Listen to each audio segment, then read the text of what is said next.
Hi. How we doing, gamers?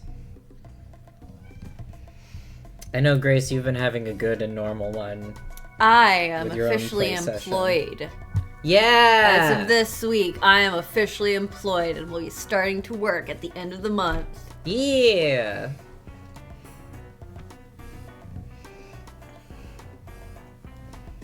We're having a good time. And I'm officially off for a couple weeks for the holidays, so I'm doing alright. How we doing? How we feeling? How are we vibing? Grace, I know you've Are been we so gaming? fucking normal. Are we gaming? I know you're winning. I know that much. But yeah, I'm thrilled to...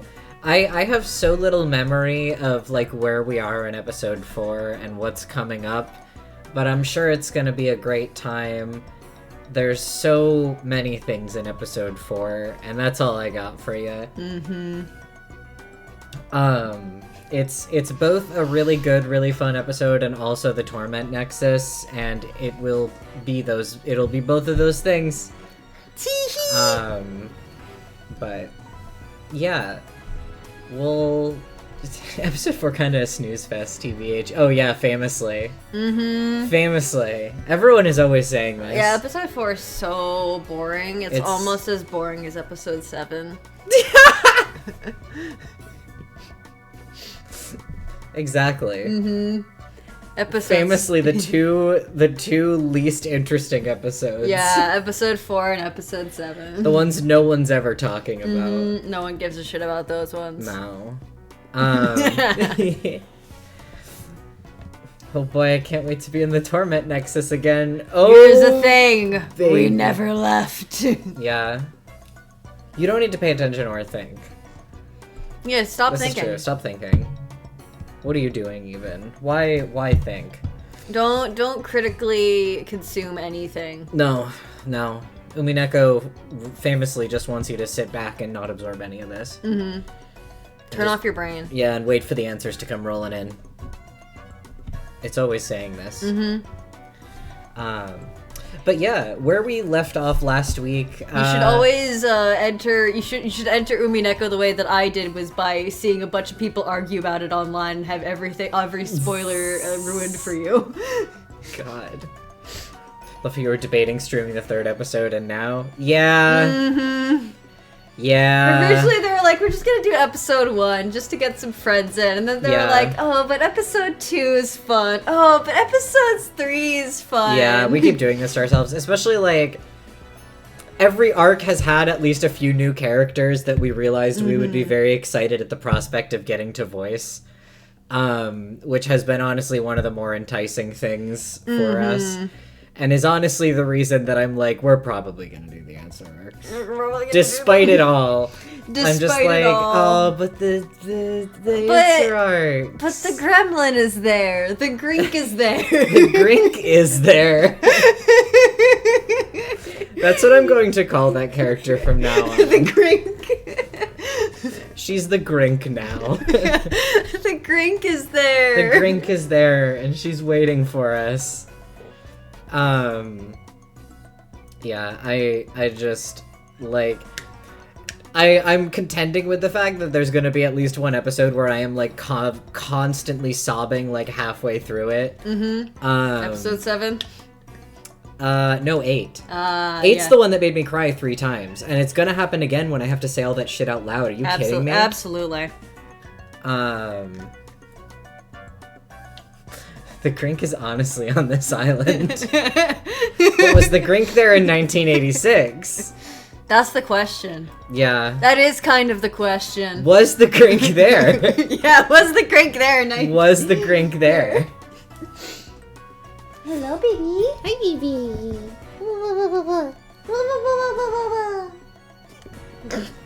He hates He was our perplexed. noises. He looked so frustrated for a second. He's like, what the fuck is with you people? We're normal.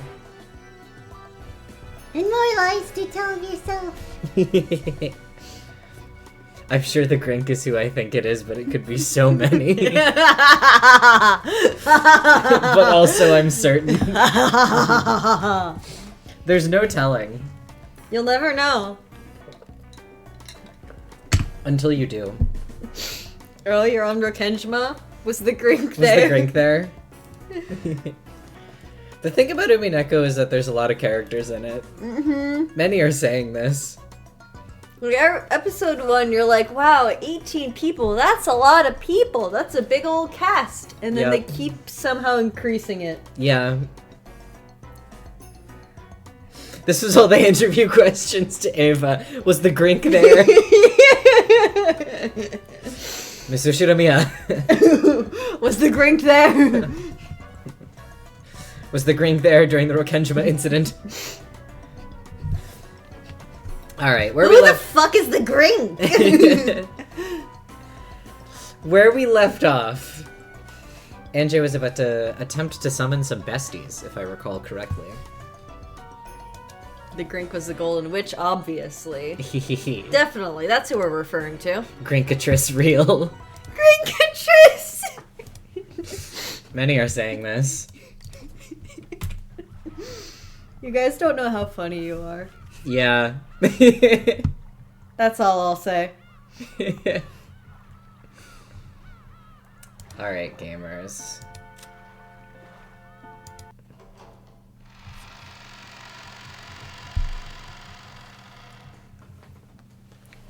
That's right, we got Mammon, and now we're, I think, trying for the whole 9 yards, as it were. The whole 7 yards, I suppose. She will say in red that you're on the naughty list. Have fun, Zerk. I love you. Andrew-sama. Make sure to do fishing. Hold on, good luck. Hey, Lady Maria. Andrew-sama's definitely gonna summon everyone, right? The Seven Sisters looking to be reunited again, right? Right? Badler, you're on the naughty list. Badler, you're on the naughty list. Thank you. Thank you. We'll do spearfishing, Zerk. Get on it. Yeah, definitely. There's no guarantee that'll happen tonight. Angie-sama can do it. Please, Angie-sama. Start with the youngest sister, Asmo. Asmodeus, the seventh sister. Got it. I'll call them in order, starting from the youngest.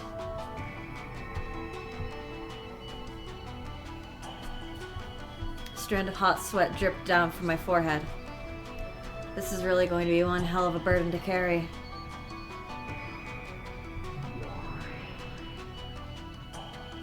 The pale light in the space began to slowly form into the outline of a girl. Come, arise. One of the 7 stakes of purgatory, Asmodeus of lust. There was no vessel. However, as I held a strong conviction that she definitely did exist, there as a core, the form began to crystallize. Caroline became distinct, and in the form of the youngest of the 7 sisters, Asmodeus was finally created.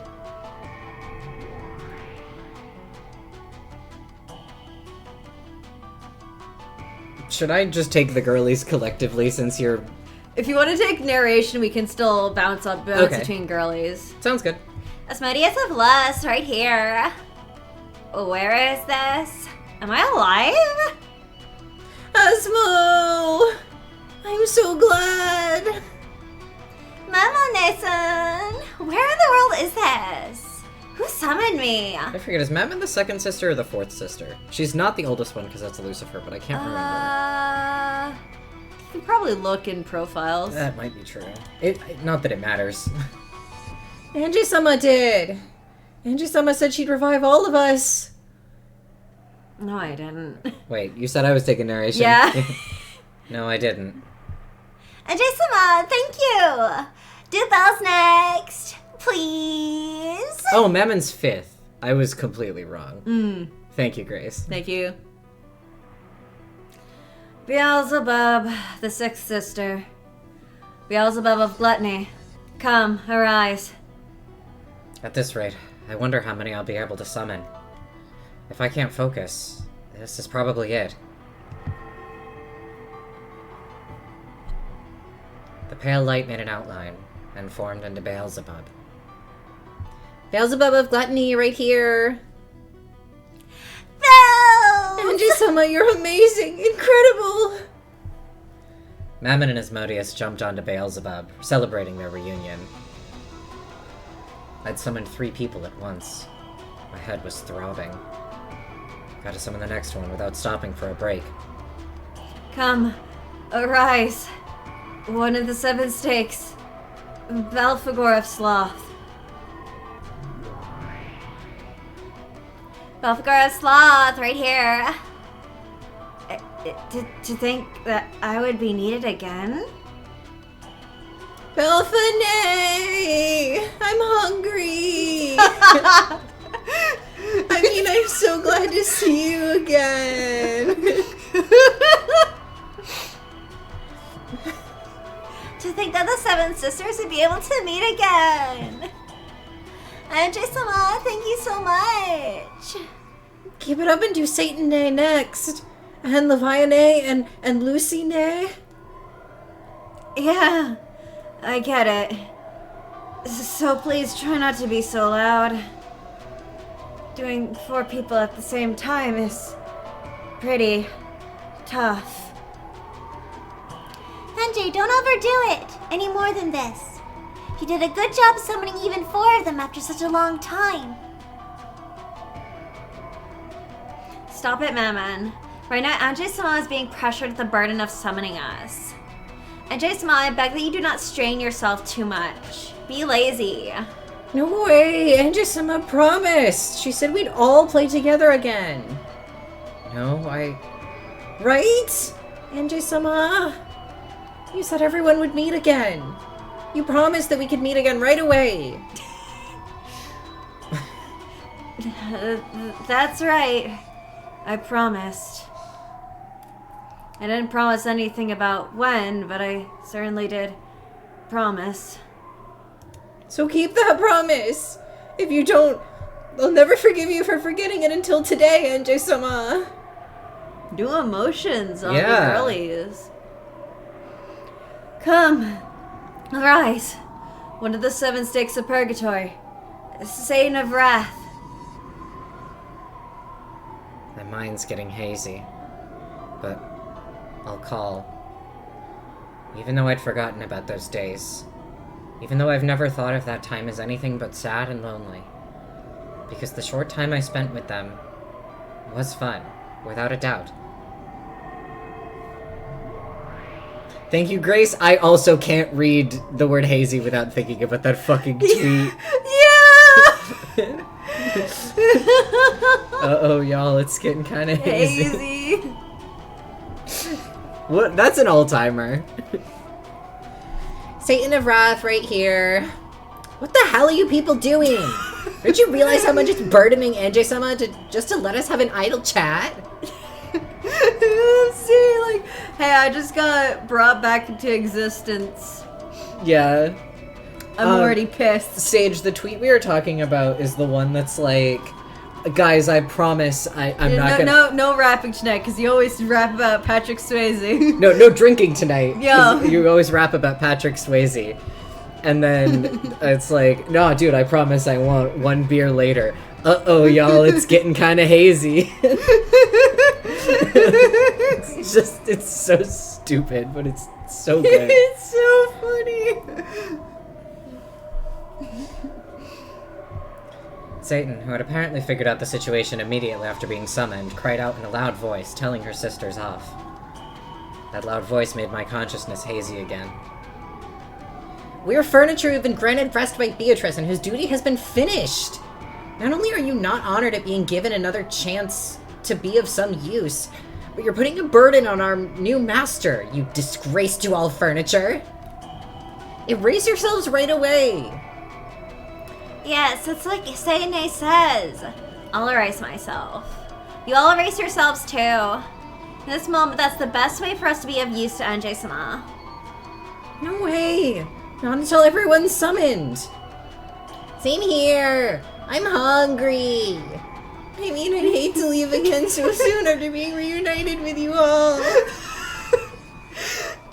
is so funny. I love her. Don't be so selfish. Come on, erase yourself quickly. Come on, Asmo. Disappear right now.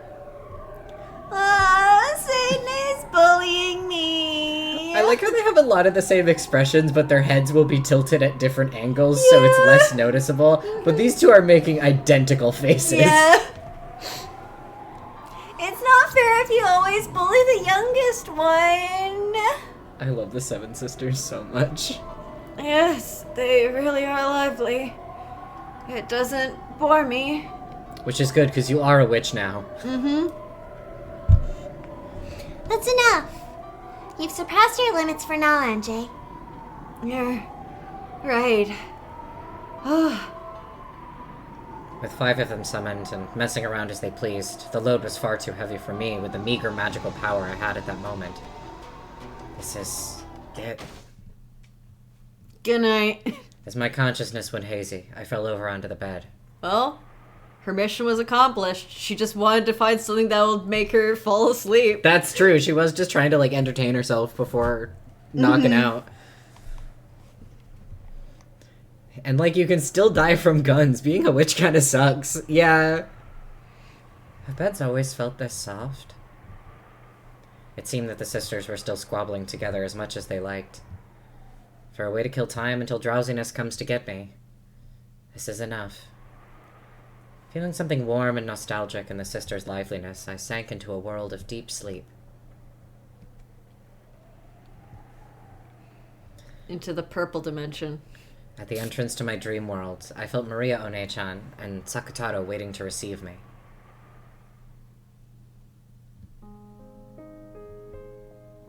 You worked hard. And good job. You. Welcome back, Anjay. Welcome back, huh?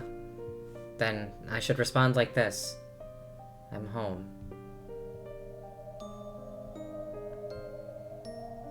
Explodes, by the way.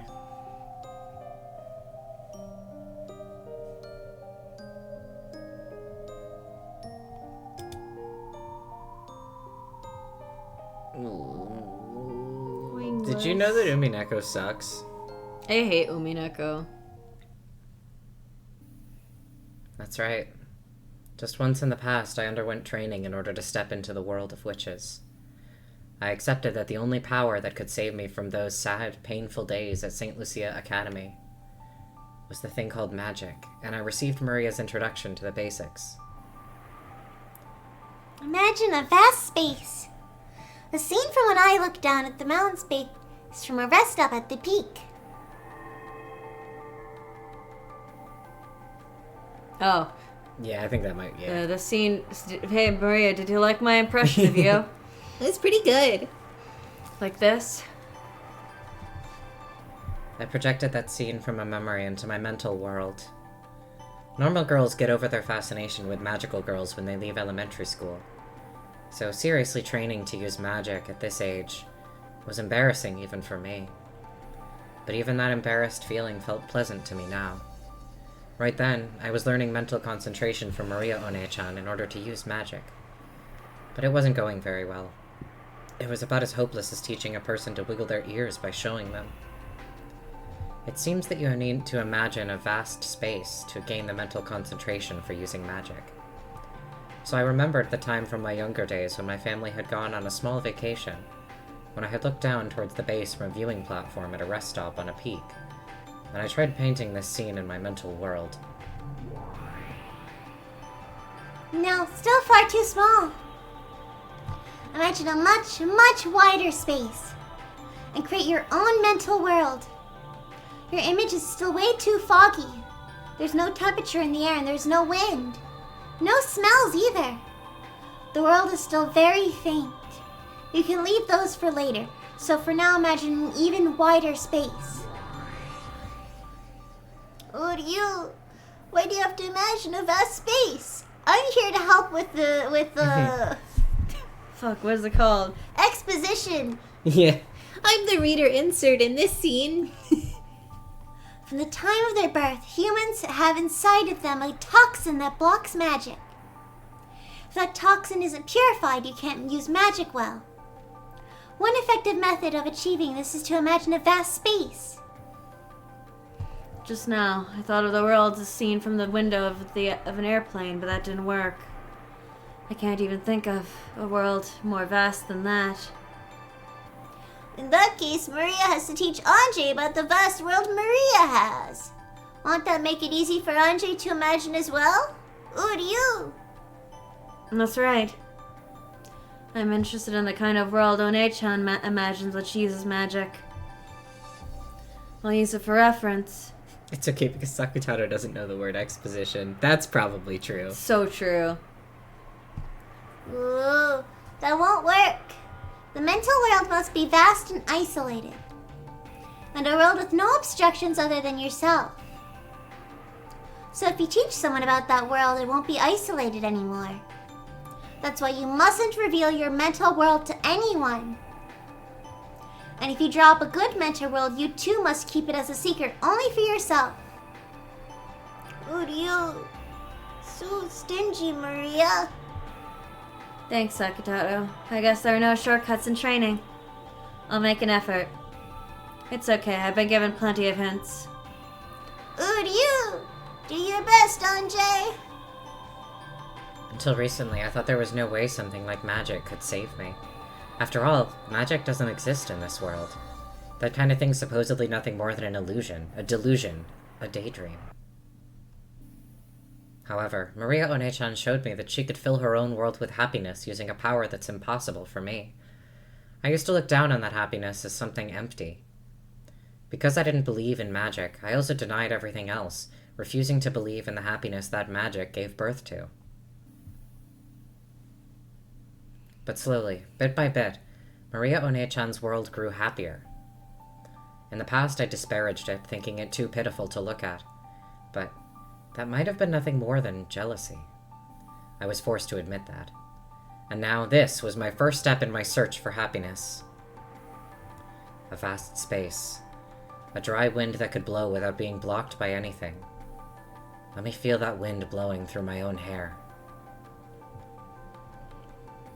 I can imagine anything. I see. Even the ground might get in my way as I am now. Then I don't need a ground. Brush the ground away, downwards, downwards.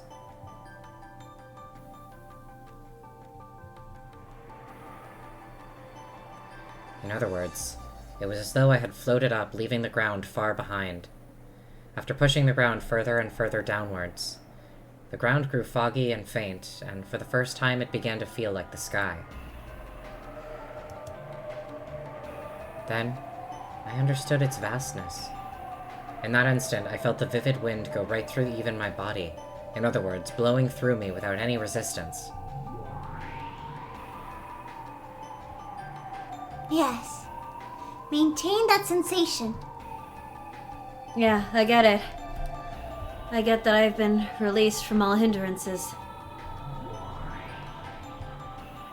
You did it, Anjay, you did it. You've taken your first step into the world of witches. This is the world of witches. Yeah. So let's try practicing the magic that you've always wished for, Anjay. Magic that'll summon friends. A magic that'll create allies who will save you from your loneliness and thereby bring you happiness. Will Anjay also be able to summon friends like me? Uryu. As she is now, it's still far too early for Anjay to summon friends like Sakutaro from the Sea of Zero. To begin, let's start by practicing with friends that are easy to summon. She looks happy. I'm gonna throw up. Angie's smile. What if I die? What if I exploded into a million pieces? Yeah. Well, who will we start with? Because you're a witch of the Mirage Sorcière, you are also permitted to use those employed by other witches in the Alliance. For example, Sakutaro is my friend, but since you're in the same alliance, he's your friend too, and you can summon him! Also, I don't think I ever actually mentioned mariage sorcière does mean exactly what it sounds like it means. It's like marriage of sorcerers, basically. In case anyone was curious. It's like French? I thought so. Yeah. You want to try summoning Sakutaro one of these days? When you're so lonely, it gets tough. I'm sure Sakutaro will cheer you up. I see. You could call Sakutaro a being employed by One-chan. So, as a witch in the same alliance... Oh, I thought that meant, like, Sakutaro being employed by One-chan, like he has a little desk job for Maria. He does. Opposed to being, like, he's a being employed by Maria. No, he has a job. Yeah, he works a 9 to 5. He has a 401k.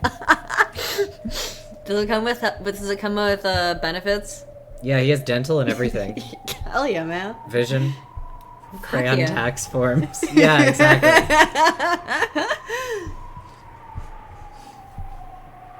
He gets a W-2. Oh, I'm so happy for him. The W stands for witch.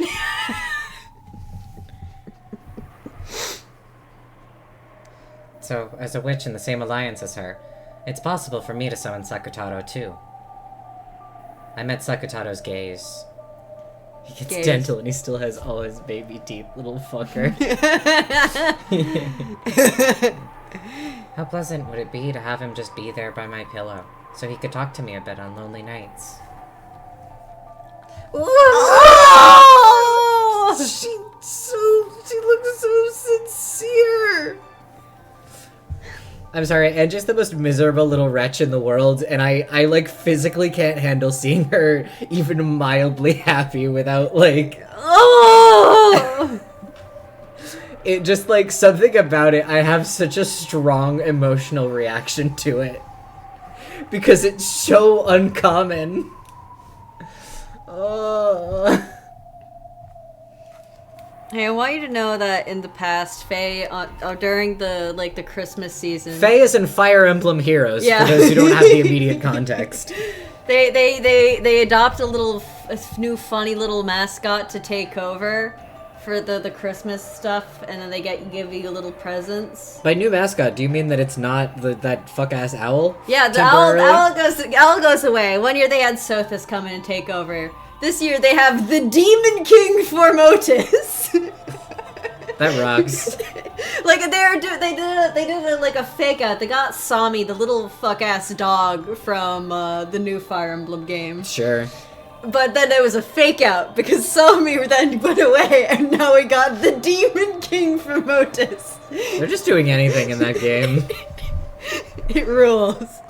Anyways, sorry. That was your once a year Faye update.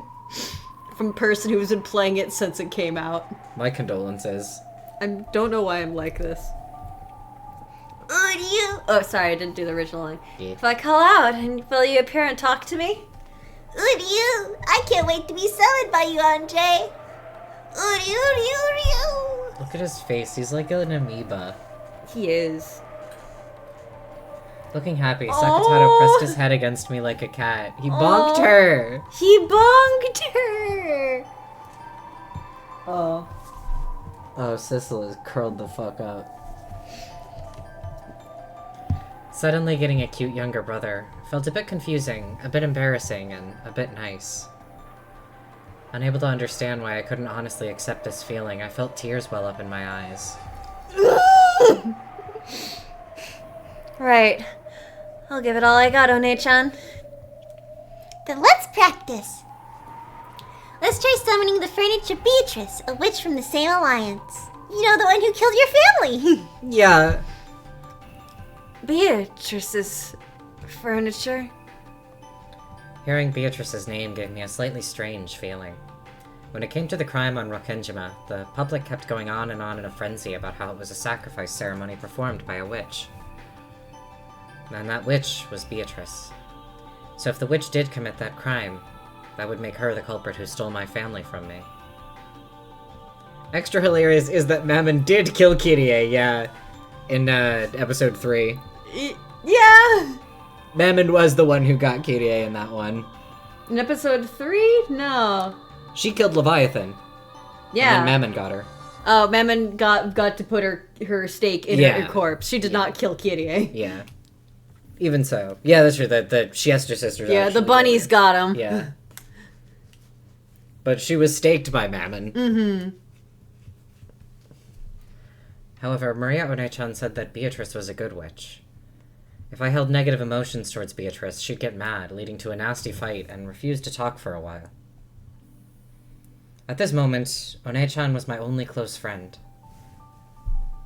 So to avoid worsening her mood, I decided to think of Beatrice as nothing more than One-chan's magic teacher. Also, I believed that the crime was a conspiracy cooked up by Oneva. I would definitely expose the truth about that someday. Anjay, obstructions are entering your body again. Sorry, I lost my concentration. One more time. Hey. I'd expect no less from you, One-chan. You instantly noticed that I was being overcome with idle thoughts. After shaking my head just once, I reimagined the wind blowing through a vast space.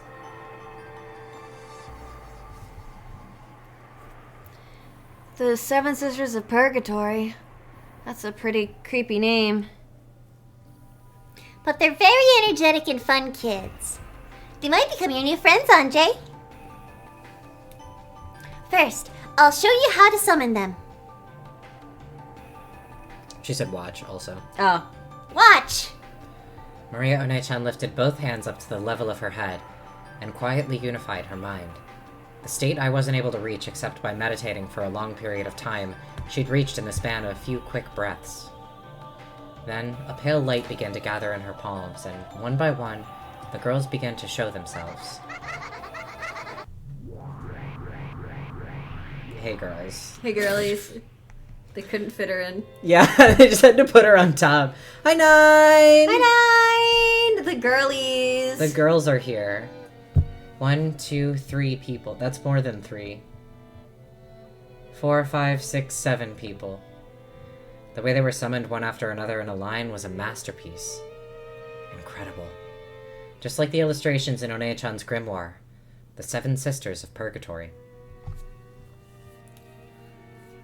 The younger sisters were behind the eldest, Lucifer, who saluted One-chan.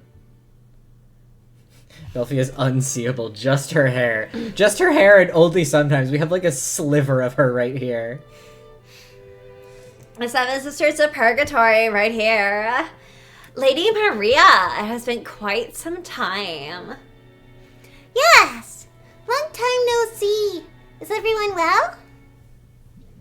We furniture are what we are because we are used. Just like the illustrations in the grimoire, yep. Uh-huh.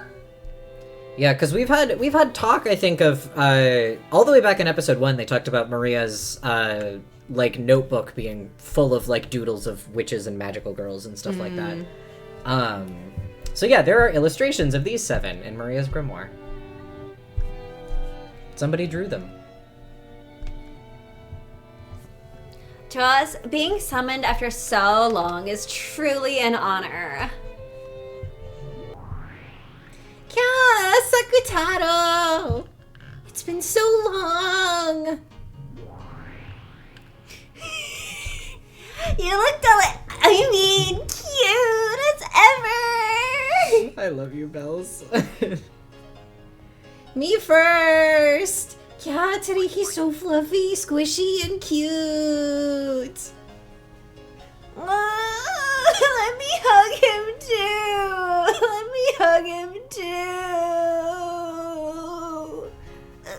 You can't breathe! They're crushing him like a hydraulic press. I will run away, so let go of everyone! Hey, you all! Are you trying to break Lady Maria's furniture?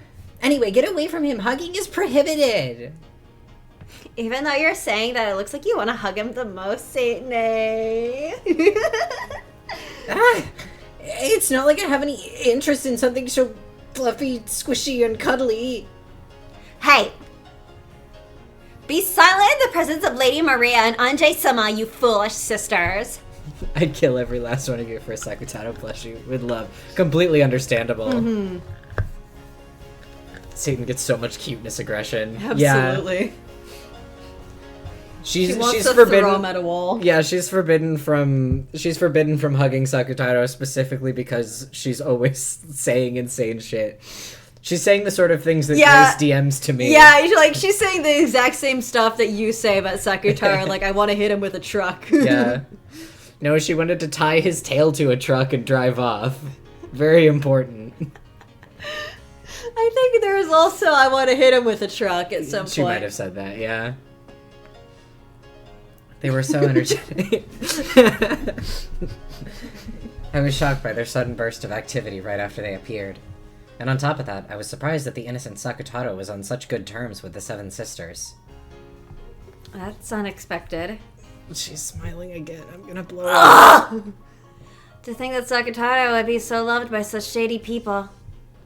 They're fellow members of the same alliance. There's nothing to be scared of, right?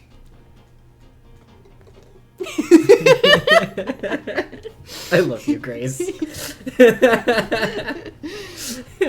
You'd hit him with a truck, and like if you've ever watched Pokemon, what they do to Team Rocket, where they go off into the sky, there's a little twinkle that would happen to Sakutaro. Yeah, that's true. You'd fly off into the stratosphere. That's true.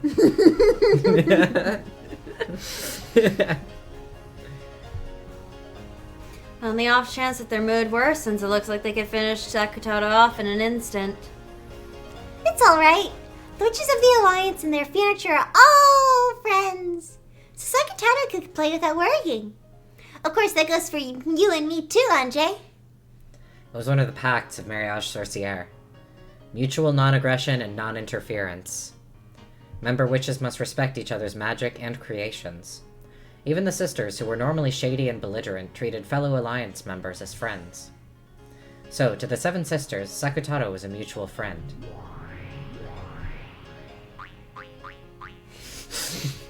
He was loved by all of them, and they were even trying to steal him away from each other. This scene as they squeezed him and loved him was a bit charming. I see. They're fellow members of Mariage Sorcière, after all. At a glance, you'd think that Sakutaro's casual atmosphere and the Seven Sisters' shady one would be like water and oil. It looked like they definitely wouldn't be compatible. And yet, they were interacting in a friendly way like it was completely natural. If this wonderful alliance could join all the peoples of the world together, I wonder if everyone in the world would be able to become friends right away. All you Seven Sisters, listen. Right now, Anjay is in the middle of a magic training. So I want everyone to lend their power. Certainly, Lady Maria. But what specifically? The magical power materializing you will move from me to Anjay. And that state, I want you to be by her side at all time. You just have to talk with her. My apologies, but I wonder if Anjay-sama's magical power will be able to easily summon all 7 of us around the clock. The oldest sister, Lucifer, gazed at my complexion as she advised this, speaking reservedly. In other words, she was saying that the burden might be heavy for me at this point in time. That's the kind of training it is. Anjay has more talent and magic than everyone imagines. It'll be pretty tough, but I think it's worth it for Anjay to take this challenge as she is now. Anjay? Starting now, I'll move the magic power materializing them over to you. In other words, it'll become as though you had summoned them. So, what Maria One-chan was trying to say was something like this. To keep the Seven Sisters materialized, you are continuously burdened with a significant amount of magical power. Maybe you could say it was like training while wearing a weighted wristband. Oh, to you, doing all the Seven Sisters would be pretty tough. Isn't that asking a lot of Anjay all of a sudden? Thank you, Sakutaro. But this is training to become a witch. I want to see how far I can go. The 7 of them certainly do seem boisterous.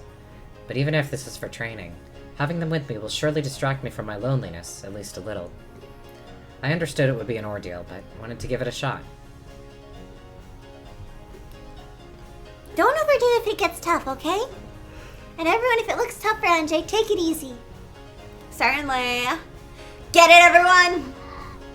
Yes, One-sama! She literally has friends that worry over her because that's what she wants. Oig. Oh, then Anjay-sama. For now, we, the Seven Sisters of Purgatory, will become your furniture. Lady Maria, if you would. Yeah. So, Anjay, can we start? Sure. I'm a little nervous. Who do you? This might be tough all of a sudden. If you feel like you're getting a headache, lower your magical power immediately. I only took Lucifer because I didn't think she'd be talking so much because I know Mamon's like... Do you want me to The take main Lucifer one? for Yeah. now? Yeah. Okay, I'll move the source of magic power over to Anjay. Dot dot dot dot dot. Thank you. In an instant, the inside of my head felt very heavy. This is... yeah, it's tough. Until then, the inside of my head had only been used for myself. It was almost like it was now being used for 7 other people. If they just stood there and blinked once or let out a single sigh, that would put a strong pressure on my head. Lady Maria, my apologies, but perhaps the burden from all the 7 sisters at once might be too great after all. I'm okay. No, it won't work after all. You're using all of your energy to materialize them. There's no point if the burden is such that you can't balance it with your everyday life. Anyway, this is a bit unrefined for a witch. What do you? That's why I said doing so many suddenly was impossible. Everyone erase yourselves for a bit. Right. It seems it'd be better to lower the number of people. Asmo, erase yourself. Me again? I'm opposed to youngest sister bullying. Disappearing starting from the top every once in a while. That would mean I'd have to disappear second, right? No. Don't make such a ruckus, Asmo and Leviane. That kind of disturbance will become a burden to Anjay-sama.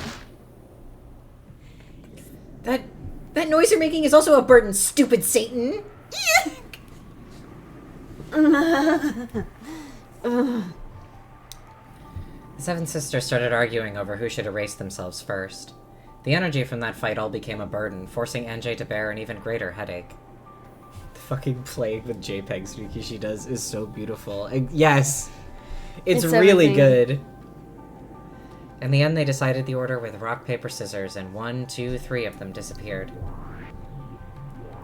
But even at that level, NJ was still far from comfortable.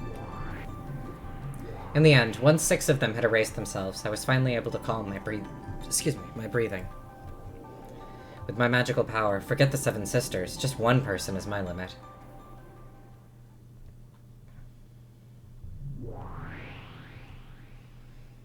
Sheesh, this way it's not the 7 sisters, but just me, right? You're a bit unreliable, Anjay-sama. Mammon, who had won all of the rock, paper, scissors matches and was permitted to remain until the end, grumbled. What are you? Mama, you shouldn't say things like that. Anjay is still just starting her training. Are you alright, Anjay? Is your headache okay? Sakutaro stretched up on his tiptoes, trying to pat Anjay's head. Oh my god. Incredible visual. He's 3 apples high. He can't reach. He's too small. He can't even reach her head to pat it. He's too small. I need to make Lala Sakutaro so bad. Oh yeah, make Lalafell with the fox ears. Yeah. Yeah.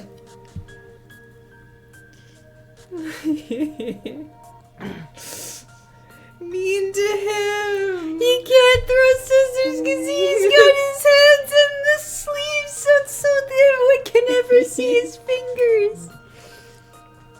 Watching this, Maria scratched her head, acknowledging that this sudden training had been too difficult. Maybe that was a little too much. I'd be perfectly fine with this much, though. The more friends you have, the more fun it is. Now I'm even more aware of how incredible you are, One-chan. Apparently, when one reaches Maria One-chan's class, one can summon enough people to perform in an orchestra. For a witch apprentice, that's awe-inspiring. Are you okay? Anjay-sama? I'm sorry. Looks like summoning you is the most I can do. Well, I guess I'm okay with that. After all, of all the 7 sisters, I get Enji-sama all to myself. What do you think, Enji-sama? If it's just me, will it be a burden for you? No, I think I'll be able to manage you alone somehow. Great! Then please train a lot and cultivate your magic power a bunch. And someday, for sure, please bring the 7 sisters together and let us serve you. Promise? After confirming that, for the time being, her own materialization wasn't causing any issues, Mammon immediately became cheery again and tried to make me promise to work harder. I see. That definitely fits with her being greed. But maybe you could also call it having a positive attitude. Yes. I promise. She promised. I have to be able to do at least that much someday. Thank you, Enji-sama. I, Mammon of Greed, will surely serve you until that day. My headache finally abated, and I relaxed both hands, which had been clutching at my head. Then Mammon stuck out her hand, helping me stand back up. She literally promised. Would you? Maria, Angie, it's about that time. If you don't return to the room, you'll be scolded. PowerPoint transitions out of there. PowerPoint transitions, they could never make me hate you.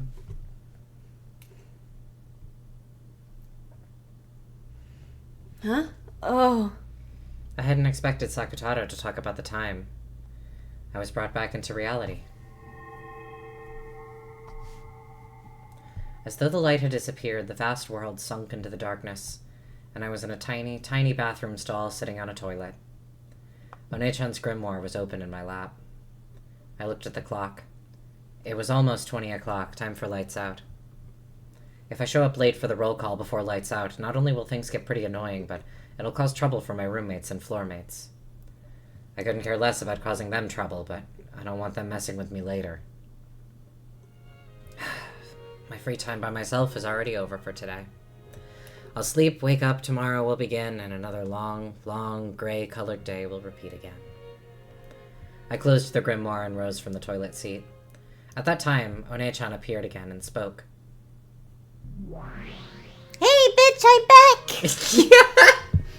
Hey, Anjay! You're forgetting your training. Take Mammon with you. I'd forgotten. The moment I'd returned to reality, Mammon's materialization had stopped. One more time, I created a strong image of the existence of Mammon in my mind. When she sees the blue ocean, I will cry. Me the fuck too. That's why they call it When They Cry. Mm-hmm. It's because it's not if, but when. Yeah. Also, it's called, the reason why it's called Seagulls When They Cry is not because, specifically because when the seagulls cry, it's when you cry at the seagulls. There will be seagulls when they cry. Yeah. Sheesh, you're so mean, Enji-sama. Why'd you erase me so suddenly? At this rate, you won't be able to call all 7 sisters easily. I'm sorry. I got careless. It's been incredibly long since I've materialized in the human world, so I'm interested in absolutely everything. I'm getting a bit excited. Where is this? The St. Lucia Academy dormitory. This is a stall in the shared bathroom. Each room has its own bathroom, so no one comes here. It's quiet and perfect for reading books. So in this dorm, you have to hide in a toilet stall even to read a book? Do they burn books or something? I have a 2-person room, so my roommate is always there. Our relationship is gloomy, and it feels like I'm always getting ignored. The atmosphere is bad, so I really can't relax there. And as long as I'm not there, she can do what she likes, call her friends over, and chat away. It's more convenient for them too if I don't return until just before lights out. Oh, I thought this was the whole academy for a second. I thought humans just really did suck. This school is trash. There's a library, but there's a group that uses it as a meeting place, and they're always talking behind my back, so I don't like to go there. During lunch, it's the bushes behind the school building. During the night, it's the stall in the shared bathroom in the dorms. Those are the only hideaways where I can find peace.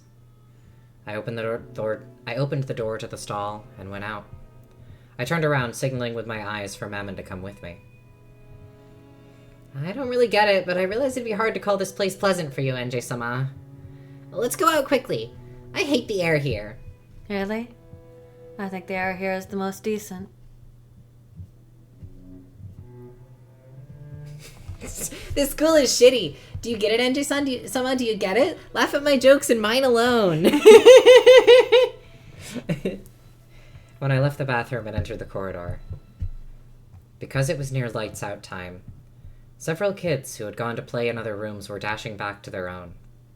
When it came time for lights out, we had to change into uniform pajamas that we hated and called prison clothes, line up in the hallway, and go through the dorm leader's roll call. On the off chance that someone was late, we would take collective responsibility, and all of the floor mates would have to undergo punishment in the form of volunteer work. As long as I avoided this, the girls would look at me coldly, but they wouldn't get in my way. That alone was enough for me. Mammon looked at the passing kids and the furnishings of the dorm with interest. Without paying her any particular attention, I hurried back to my room. In front of my room was my roommate, who had already changed into her prison clothes, chatting with some kids from the room next door.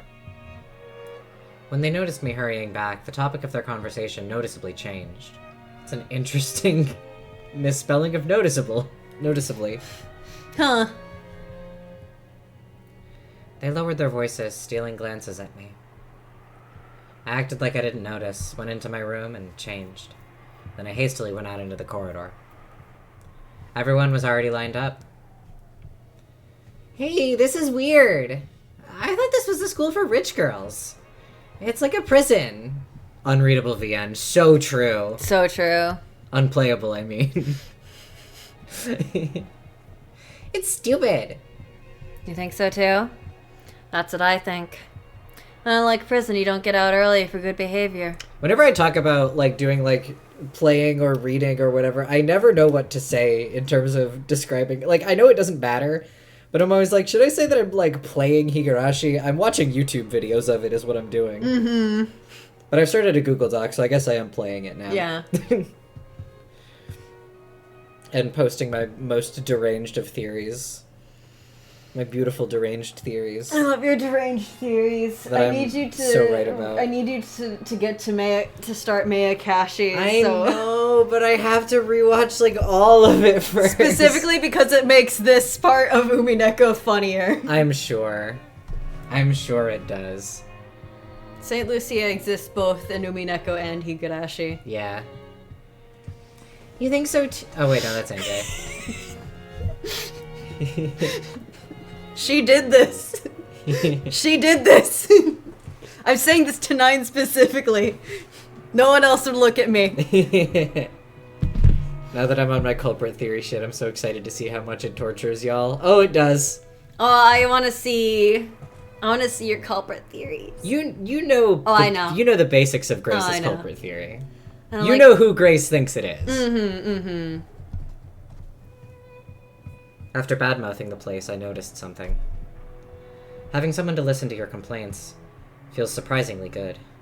Fortunately, Mammon's form can only be seen by her summoner, me. And of course, there was no need to speak out loud for this conversation. All I had to do was speak inside my mind, so no one could listen in. Magic, and the friends it creates, might actually not be so bad. All these people are sheltered brats. Feels like they aren't even alive. Yeah. Stop it. If you're seen by some chance, it'll be pretty bad, right? Humans without a fragment of hopes or dreams are like a lump of anti-magic. There's no way they'll be able to see me. You lower life forms can't even see. Are you okay being around so many humans with that magic-resisting toxin? I'm fine as long as you continue to make me materialize, Anjay-sama. Although, since you'll probably have to keep concentrating to materialize me, there's a chance you'll neglect your daily life. Look, that girl you're sharing a room with is calling you, right? Oh. Yoshida-san, are you listening? About our weekly duties starting next week? She's probably trying to push a few more chores onto me. My roommate, who never even looked me in the eye normally, was smiling at me unpleasantly. But it'll be easier to have the weekly duty pushed onto me alone rather than doing it together with her. That's a small price to pay to have her continue to ignore me nonstop. Even so, with a completely shameless excuse, she sidestepped the issue for some reason and insisted on flipping the situation around, as though I should have come forward and done it of my own initiative. One of the special traits of this academy is that it's full of girls who don't know how to ask a favor. That kid. She pisses me off. I'd love to just gouge her right in the forehead. Yeah. I hope you do one of these days. Yeah. Having a friend nearby all the time to complain to makes me happier than I thought it would. It really was lively with all the 7 sisters gathered together. I'm sure just watching them mess around will be a lot of fun. I want to gain enough magical power to summon all the 7 sisters at once, and soon. So I'll train much, much more, and finally summon the thing I really want to find. Oh, yeah, you're... I don't know why. What is it you really want to summon, NJ-sama? Mammon noticed my conversation with myself inside my head and asked about it blankly. I hesitated to talk about it, but then figured that there was no reason to hide it, and told her. My family. Dad, Mom, Oni-chan. So you mean the souls of the dead? Calling a resident of another world is summoning, but calling back the souls of the dead is called resurrection, and they're completely different. Resurrection is supposed to be a very high-level magic. I know. So much so that even Maria One-chan can't do it at all. But that's the thing I want to find with magic. The most. I've been warned that it's a very difficult, high-level magic. So great that, in the worst case, I might not necessarily reach that point, even after training for my whole life. Furthermore, I have no vessel. A vessel is vital for making magic succeed, whether it's summoning or resurrection. Because I don't have that, a magic that would have already been difficult is now hopeless. That's right. I have nothing to remember Dad or Mom by. However, by an extraordinary coincidence, I do have something to remember just Oni-chan by. And that's this. That hair accessory with the pink jewel? What the hell? I hate to say it, but it looks a little cheap for you, NJ-sama. Long ago, without telling Dad, I went with Mom to meet Oni-chan, and we played at an amusement park. This is a prize from the crane game there. I know it's cheap, I realize it doesn't match my style, and I get that it's too childish.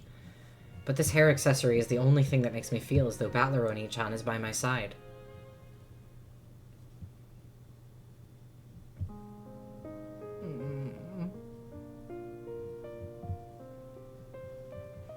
The glass case had been filled with plastic capsules packed with fun-looking things.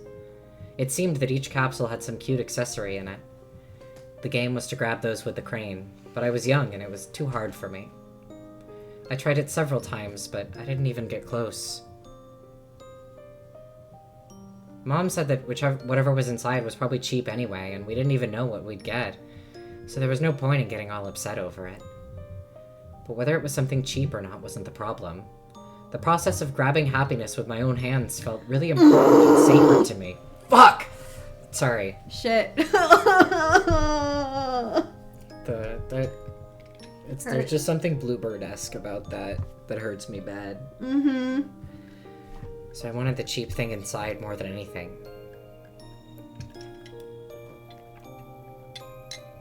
Then, Battler Oni-chan came over after finishing a game of shooting soldiers with a gun, and tried to do it for me. With his arms that were longer than mine, Oni-chan grasped the happiness that I couldn't reach. Oni-chan really was coordinated. It seems he often played with his friends at the arcades. After only 1 or 2 attempts, he grasped that thing on the other side of the glass with the crane that I hadn't even been able to touch, and threw it into the exit chute. When you're really young and you don't know how to play crane games and someone helps you win something from them, I do get it. Yeah, it really does go crazy. It does feel special. Yeah. Especially when it's her cool, lame big brother. When Oni-chan tossed me that capsule, I remember that he looked very, very reliable. You're the only person who has ever thought that. For several days, I felt like opening the capsule would be a waste. Then, one day, I finally opened it up. And what revealed itself inside was this pink jeweled hair accessory. Since that day, it's been a symbol for Oni-chan. Since I was young, I felt that having all 4 of us gathered, including Battler Oni-chan, was a precondition for a happy family. So I wanted Oni-chan and Dad to make up quickly. In my own way, I treated this hair accessory as a charm for bringing my whole family together. And it was finally starting to happen. So I always used to wear it. I wanted to feel my reliable, fun, and wonderful Oni-chan by my side all the time, and let him live in our house. Chat, how we doing? I'm feeling it. I'm feeling what all of you are feeling. This is hurting me badly.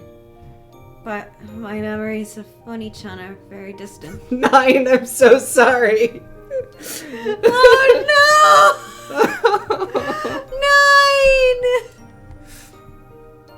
9! I can't do it as easily as Maria One-chan created Sakutaro from a lion stuffed animal. One day, I'll surely possess the high-level magic to revive the souls of the dead. And the only key, the only vessel that can make it that successful is this. I see. I did feel an incredible magical power from that hair accessory. So that's what it was. Magical power? There's magical power in this thing Oni-chan gave me?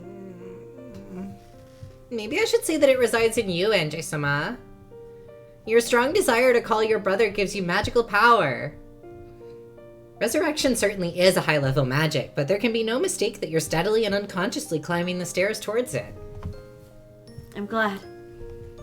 It's nice to hear someone other than myself acknowledge that. Your own effort isn't something that you can observe by yourself. In that sense, even though these words came from a shady demon girl who controls one of the 7 deadly sins, they made me very happy. Well, I can't guarantee that you'll obtain the resurrection magic before your life is over. However, your power as a witch is proportional to the height of the mountain you dare to climb. If you don't lose heart, I'm sure you'll rival even our former master, Beatrice, as a great witch someday. I wonder if I can. Wonder if I can become a great witch and revive Oni-chan. No, my family. The Witch of Resurrection, Lady Anjay. Yeah, wonderful! A Witch of Resurrection is a very rare kind of witch. Having a master like that would make me pretty proud. Actually, I'd love for that to happen, because furniture's worth is also proportional to the class of its master. Please pass Beatrice-sama up and become a peerless great witch. Purgatory is a mountain. This is genuinely nothing. I just like talking anyways. Witch of Resurrection, Anjay! She's gonna be the Witch of Resurrection. I love not looking at chat for a while and then looking back and just seeing everyone's screams in agony. We're all doing so good. Wait, I didn't finish that.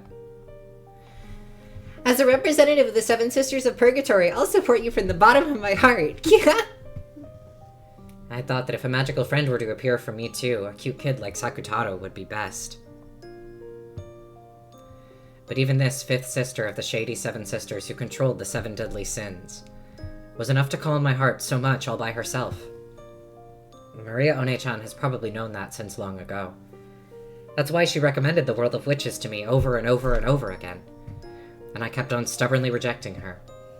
I should have given in and started my training as a witch sooner. A year for a child is worth 10 years for an old person, right? Now I find my past self, which only ever complained, deplorable for wasting my precious time.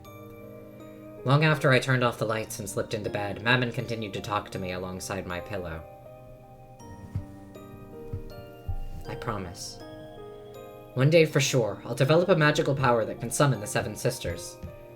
And I'll let them have a lively and fun time. The 7 of them make a single whole. None can be left out. Family must be together. I must bring them together.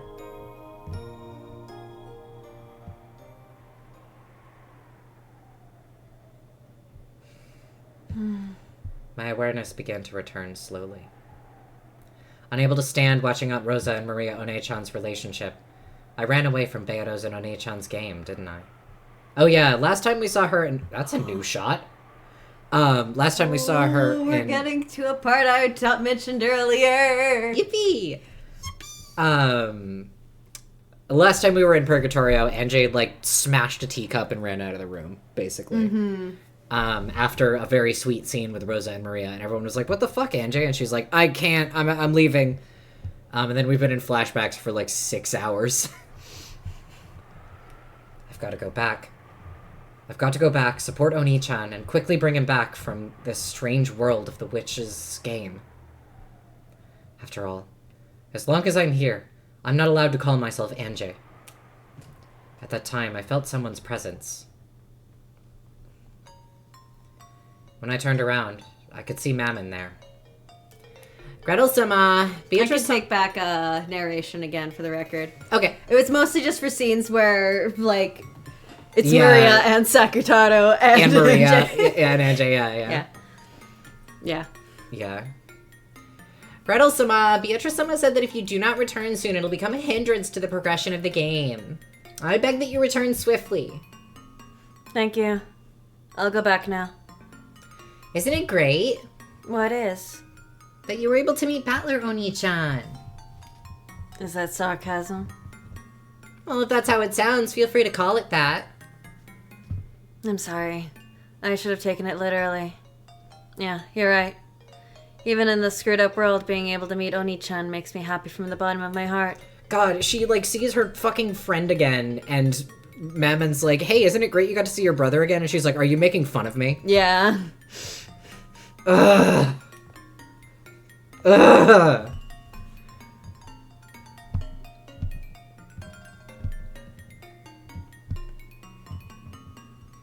And you'll win against Beatrice for your Oni-chan's sake?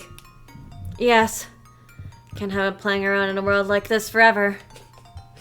Cool binder, Anjay. Is that sarcasm? Literally. They all hated me.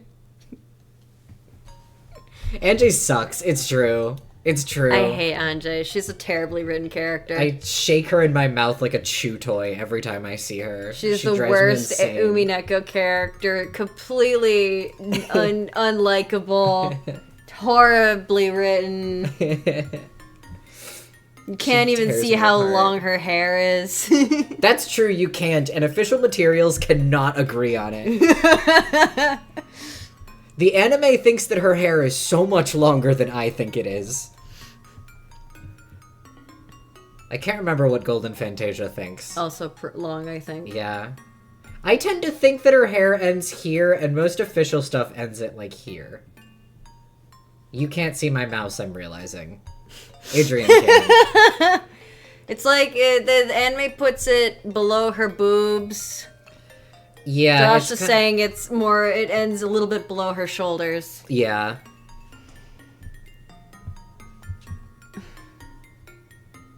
It's about time for him to return home. That's why I came to call him. Please do the best you can. Although I can't support you since my current master is Beatrice-sama. You know. Until October 5th, 1986, you are Beatrice's furniture. What does the anime know? That's true. But it's So like some true. other official stuff, like, it's really inconsistent. It did give everyone blue eyes. She gave everyone fucking blue eyes. Yeah. But it's like there's like a variety of like official, because there's so much shit that they've made for Umineko, and like none of them agree on how long NJ's hair is, as far as I can tell. If you go through like her gallery on the wiki, there's a million different opinions on this, it would seem. But I know what I believe in my heart, and that it's like shoulder blade length, basically, to me. And eventually you'll become my friend. But eventually you'll throw that friend away. After all... Mammon moan. Oh wait, no, that's you. Mammon moaned as if she'd bit her tongue, staggering as she clutched her chest. Apparently the rules apply to people other than me as well. Are you okay? It's pretty painful. Excuse me. Gretel-sama. No. Thank you. Hmm? I'm glad. Glad I was able to meet Oni-chan. That's my answer to your first question. Now, let's go back. If I grumble too much, you'll get in trouble with your current master. Yes. I'm glad you understand. Well then, Mammon? I'm sure Mammon was about to say, well, this way! But then she stopped, as though the film had been torn off at that point. It means she tried to share that she's Anjay with Battler because she knows it hurts. Shut up, Rikishi. Yeah. It means that Anjay at some point attempted to say something. My thought is probably during that point when Battler was like, hey, are you this? And when she was hesitating. Yeah. That might have just been her being like, Yeah. God. I hate it here. I hate this game. Fishy aroma. Fishy aroma, though. So we have that going for us. It looked like she'd suddenly frozen. Then I noticed she wasn't the only thing that had frozen. Even the air and floating bits of dust had frozen in place in empty space. A world where it seemed even time had frozen. Yes. This looks like a portrait that Burncastle will appear. Portent. Like a portent that Burncastle will appear. But the atmosphere was different somehow. Then I understood. It wasn't Burncastle. It was the other one. Forgot her name. The pink one. How are you feeling, NJ? Lambda Delta. The rules don't apply to you, do they? Hey, girly pop. Of course not. Rules exist to bind others. She might be the character to whom the word girly pop is most applicable. What kind of idiot would bind themselves with them? Burncastle is a witch who supports me, but this girl is different. This witch supports Beatrice. In other words, she's a being on the opposite side.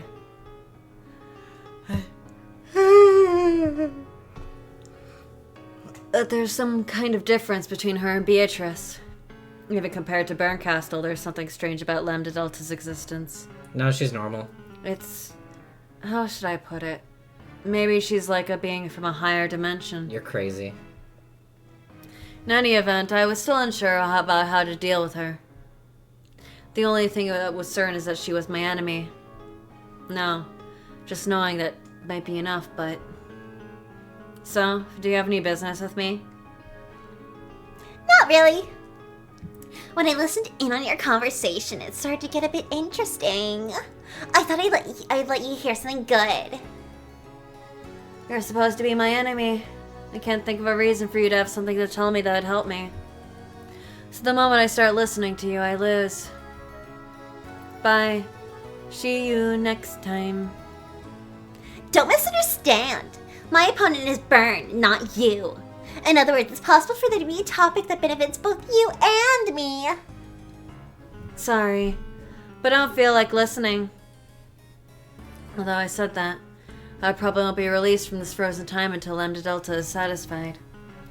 This itself might be proof that she's in a higher dimension than me. Quite literally playing 4D chess. I haven't been given the option of not listening to her. All I can do is try not to be shaken by anything she says, and strengthen my mental guard. She'll probably try to make me believe something disadvantageous to me. Threatening me. I love 5D chess with multiverse time travel or whatever the fuck it's called. I just like reading reviews of it. I'm too scared to play it. There's no need to square off like that. But to witches, that's normal chess. I just came to resolve your misunderstanding. No, that's not quite it. I came to let you know about the lie Burncastle told you. Burncastle lied? Didn't Burn make it sound like your big brother would come back if you defeated Beto? We call it normal chess. Who knows? I don't feel like talking with you. My brother coming home. I hadn't been promised anything that dreamlike. Getting just one personally, if I was lucky, had been a promise without very high hopes. But that's enough for me. After being promised an eternity of isolation, having a faint but still non-zero chance is like a shining beacon. In a way, that promise of Byrne wasn't a lie. If Byrne promised, then I'm sure that if you defeat Beto, Battler and your parents will be released and will come back to you. And there's no problem. Seriously? That kid is surprisingly cruel. To think she'd deceive you even though she knows. Does she know? Evidently. How are you saying I was deceived? Damn. I'm letting her take the initiative. But it won't be released until I lend her an ear. So it's something I'll have to hear anyway. Even though I realized I was falling into a trap, I urged her forwards. What year is it now? You're talking about the world of the game board? In that case, it's October 4th, 1986. That's right. So if you win against Beto, then on October 6th, when the typhoon has passed, the people who are trapped on the island will return. Are you telling me cosmic deceit deceived me? Impossible. It's a paradise killer. It'll be really funny someday. Yeah, I believe you. On October 6th, 1986. Is that right? So what? How was your October 6th, 1986? You were at your relative's house, right? I've been at the house of the only Sumidera my mother trusted. Grandpa. We got a call. When I was playing with building blocks in the tatami room, we got that call. After watching to make sure that I had remembered, Lambda Delta laughed unpleasantly and spoke. Hey! On your October 6th, 1986, did Battler Oni-chan come home? Even though I didn't understand what she was saying, I noticed an unpleasant sweat seeping out all over my face. I love Lambda Delta. I don't get it. I don't get it. What is the switch saying? See? If you defeat Beto, Battler will certainly be released. And he'll probably return home. To his home in 1986. After all, that's how it is, right? Battler was locked up from the 4th to the 5th of October 1986. It's only natural that he'd return the next day if he were to be released, right? And you? You're a person from the year 1998. You're Oshirimiya Anjay of the year 1998, where Battler did not return. This is kind of bikers if you think about it. Know what that means? What are you talking about? If my family came home on October 6th, wouldn't that be wonderful? I'd come home from Grandpa's house right away.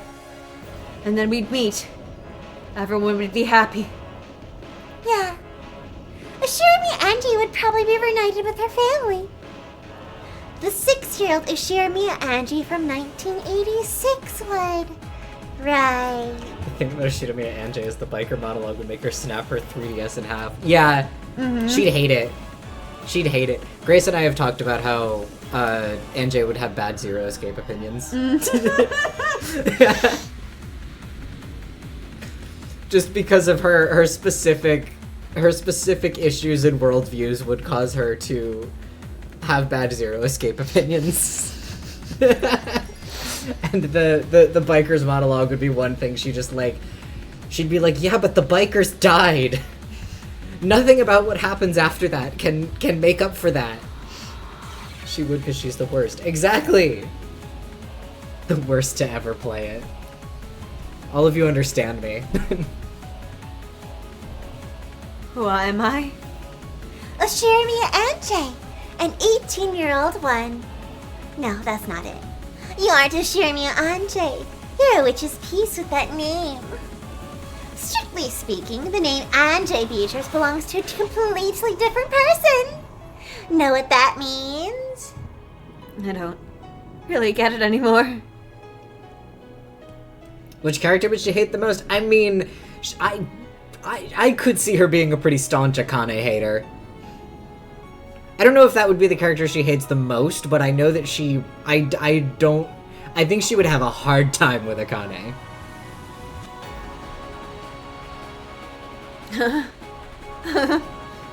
Who am I?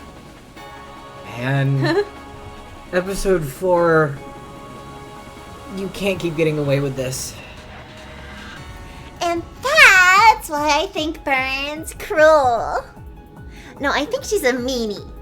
Especially since it's not like she hasn't gone through the same thing herself. Am I being tricked somehow? Yeah, but please don't blame Burn, okay? After all, depending on how you look at it, that kid isn't lying. If Beta was defeated, your family will be returned. Returned to Ushirimiya Anjay. But she probably didn't say that this Ushirimiya Anjay would be you, right? This sucks. Was it like that? Was it like that? What did Burncastle say to me again? Your assistance is required. Your family needs it. Burncastle started by saying that. Then I spoke. If I save them, then does that mean my family will come home? And how did Burncastle answer that again? I cannot promise that. She did make a promise. In exchange for accepting this fight. Yes, this is what she said. In exchange, I will search for a fragment with the ideal world that you wish for. A world where your family comes home. Yeah, that's right. She didn't say anything more than that she'd look for it. She didn't say that she'd find it. But I was prepared from that from the beginning. But even so, that child promised that as long as I didn't give up, there's a faint chance of it happening. And in the end, she said this. I'm giving you a chance for revenge. In exchange, I promise to search for and bring you the happiest resolution among the possibilities you're capable of accepting. Which is a very interesting promise, isn't it? Especially with what we know about what NJ is capable of accepting. I've known it was a tough bet from the very beginning. After all, I've no family in my 1998. I mean, still true. Still true. Even just a small chance of shaking that absolute zero would be worth it. I was warned beforehand that even if I succeeded in my revenge, it might be a wasted effort. So, Yeah, there's no lying that part. Beto's game board is perfect. Even having you around makes the chances of Beta losing so slim that it's doubtful that you could even dream of it happening once in your life. Slim but not zero.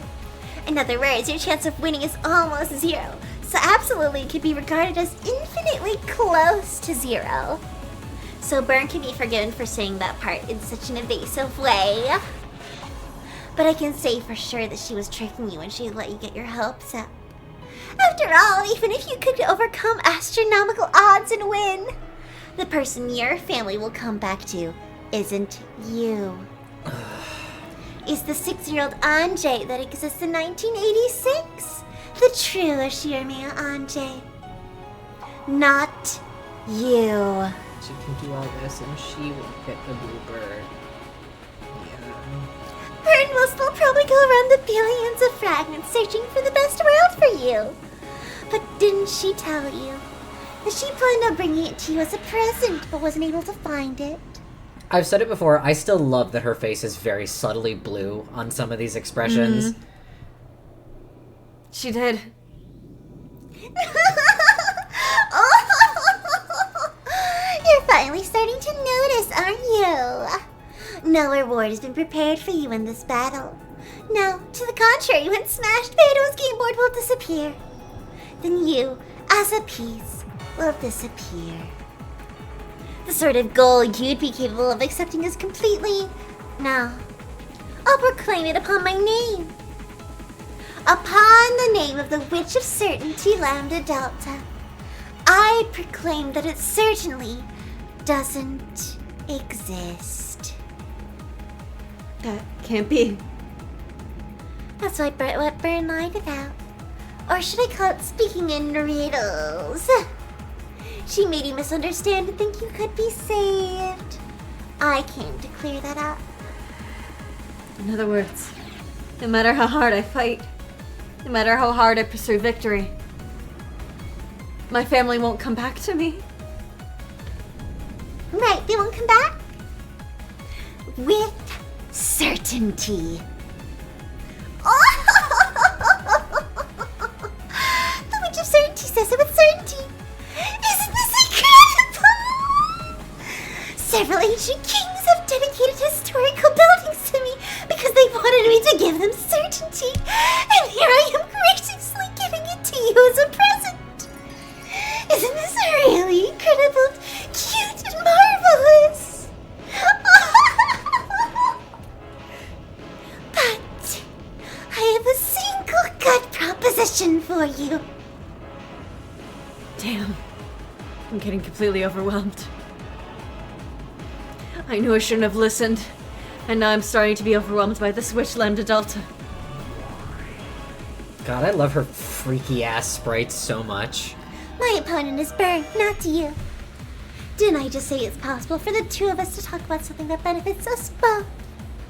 I said that from the beginning. So listen to me. You have no choice. Okay, I'll listen. I'm just gotta listen, right? I finally lost control over my emotions that exploded from the inside. I don't have a clue anymore. I believed that I was Anjay, but at some point I stopped being Anjay. That's right, I'm Anjay in all caps, not Anjay with only one cap. Yeah. Who am I? I'm not my parents' child, nor my brother's little sister. I'm just a piece in a witch's game. There's no need to be so pessimistic. I mean, think about it, okay? Right now, you're together with Battler Oni-chan. Well, it's true that you can't tell him your name, at least while you're positioned as his ally in a game where he battles a witch. And you're able to be with him for all eternity. Know what it means? I can't stand it, but I understand. And as with those words, as long as Oni-chan keeps getting a tie in this game, it'll continue forever. Continuing to tie means continuing the game for eternity. And it means I can remain with Oni-chan as a piece. But if Oni-chan wins, or loses, the curtain closes on the game. You as a piece will disappear. How do you define happiness for a game piece? Getting used by someone playing the game. Nothing more. You won't find it when the game is shut in a closet gathering dust, right? In the past, the Seven Sisters of Purgatory said it as well. Furniture's happiness comes from being used, not being stored away. That's right. I am now the witch's furniture. Let's change things around a bit.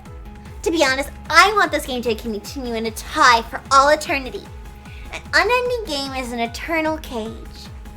An absolute closed room that never opens for all time, and that'll finally make Bern surrender. You know, Beto does want to win a bit. Victory by making Battler surrender. But that's actually a problem for me. After all, if the game ends, the closed room will fall apart. So I'll go easy on Battler a bit to stop him from surrendering. She did give us a little bit of help at the end of, episode? A little Two. bit of episode 2. Yeah, at the end of episode 2. Don't worry, okay? When Battler's about to surrender, I'll become his ally. Safe. But you know, I get the feeling that Beto is finally starting to realize. I think she's starting to realize that her victory won't come for all eternity in this game. But she is, of course, the Endless Witch. Beto's stupid, so she optimistically thinks that even so, she'll win eventually. Like she just has to repeat this game on and on endlessly. Of course, pretty much all blondes are morons. I love you, Lambda Delta. I'm gonna ignore that comment. In this game of witches, there will never be a victory or a loss. I won't let her win. And I won't let her lose. With certainty.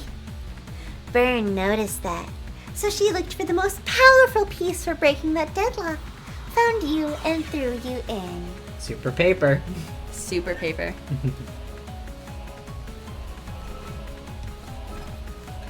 Yeah, have a sippy. You've been monologuing for a long time. Lambda's voice is hard. Yeah, on the it throat. sounds like it. To make this game end, you see. Make this game end. What's a piece's role when the game ends? I'll state it clearly. Your existence is a contradiction. Your reason for existing is to bury yourself in darkness and despair. My goal is to defeat Beidou and release my captive family. And yet, even if I succeed, I won't be rewarded. You cannot lose. And you won't be rewarded if you win. So I've brought you a third choice. Secret third thing. I have brought you a secret third thing. And that secret third thing will make our interests coincide. Like that fragment from Zero Time Dilemma. She would play Zero Time Dilemma. She would love Zero Time Dilemma. Ugh. Continuing the tie for all eternity. Yes. As long as the tie continues forever, this world will not crumble. What is this world? It's the world of the game of With the Witch. A world where Beidou and Battler fight for all eternity. And at the same time, it's a world where you get to be with Battler for all eternity. My head was spinning. The confusion became a hot liquid and I felt it pouring from my eyes. It was so hot that it felt like it burned my face. Right! And J. Beatrice! Since Fern Castle's goal is to end the game and end the world where you and Battler can interact, why should you be her ally? The kid tricked her, you see. She made it look like you might be saved if you become her piece. But I won't deceive you there. So I'll say it, Anjay. Become my chess piece. Unlike Byrne, I won't offer you rewards based on lies that certainly will never be granted. As long as you become my piece and help me at this world certainly never ends. Then with certainty, I'll swear upon my name this world will certainly continue. One semi-permanent way that Umineko has conditioned me is that I physically can't read the word certainly or with certainty anymore without flinching because of this. You see her face in the back or the corner of your vision. There is a moment in arc 3 of Higurashi where somewhere in Keiichi's narration he says something about with certainty. In an intense moment. Mm-hmm. And I just remember being like, "Ugh, fuck. You can't be saying that." Lambda in the corner of your eye. She's rapidly approaching your location. You can't be saying that when they cry, boy. Lambda hadn't been invented yet, it's fine. I just... It scared me.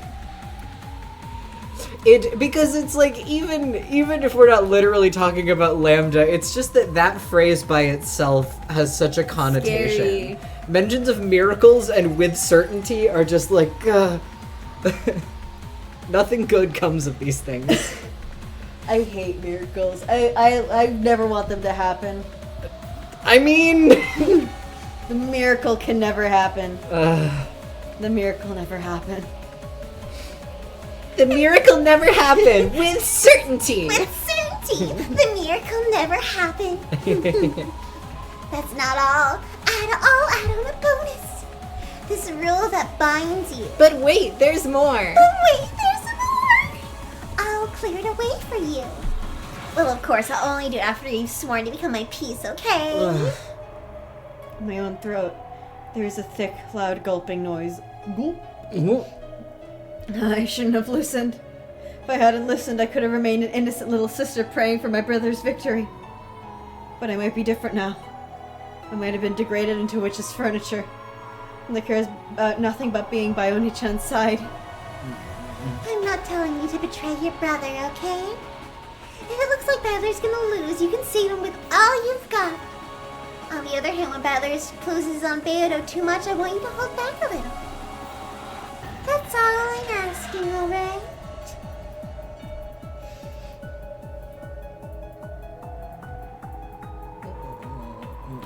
Don't worry, there's no need to actually betray Battler. Battler can't win against Beto alone. That's why Burn threw you in, you see. As long as you don't lend a hand, Battler will be unable to win against Beto for all eternity. See? It's really simple, isn't it?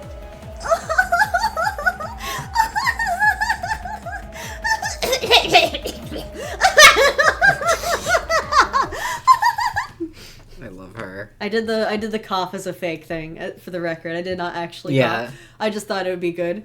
It was good. It was a nice touch. She's so crazy. Love her. But actually, she is actually so crazy. Is this? I don't remember this. I need saw a this break. background. I need a break. That's desperately. okay. That's okay.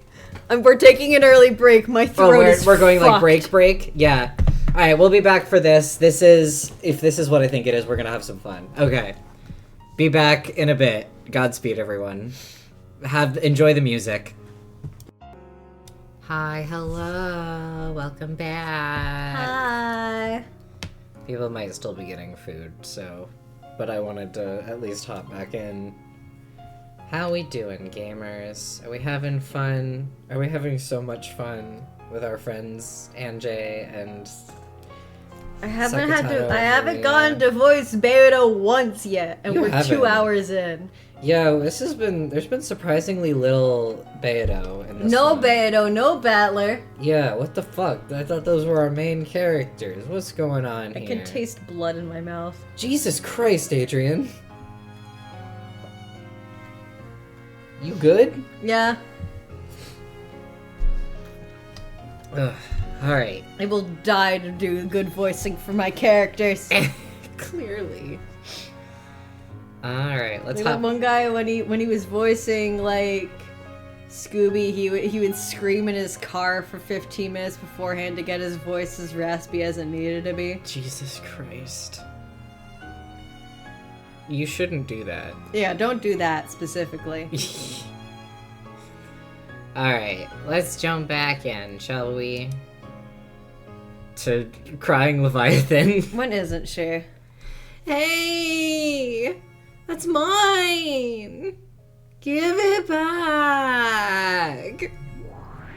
No, I'll eat it. Asmo, pass. Yeah. Over here, Leviathan-sama. I wonder who they swiped it from.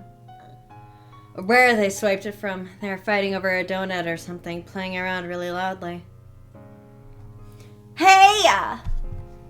And Jason is reading, so can't you be a little more quiet? Yelling stuff like that makes you the loudest one, Satan. Be silent. You foolish little They sister. had the same exact face at this moment. Yeah! They have like the same angle too. Mm-hmm. You're the loud one, Lucifer Onetsuma. Is there something you'd like to say to me? I was already used to the oldest and the third oldest sister arguing with each other. Even though they're both quick to anger, it's a bit funny how they're both having to hold back a little.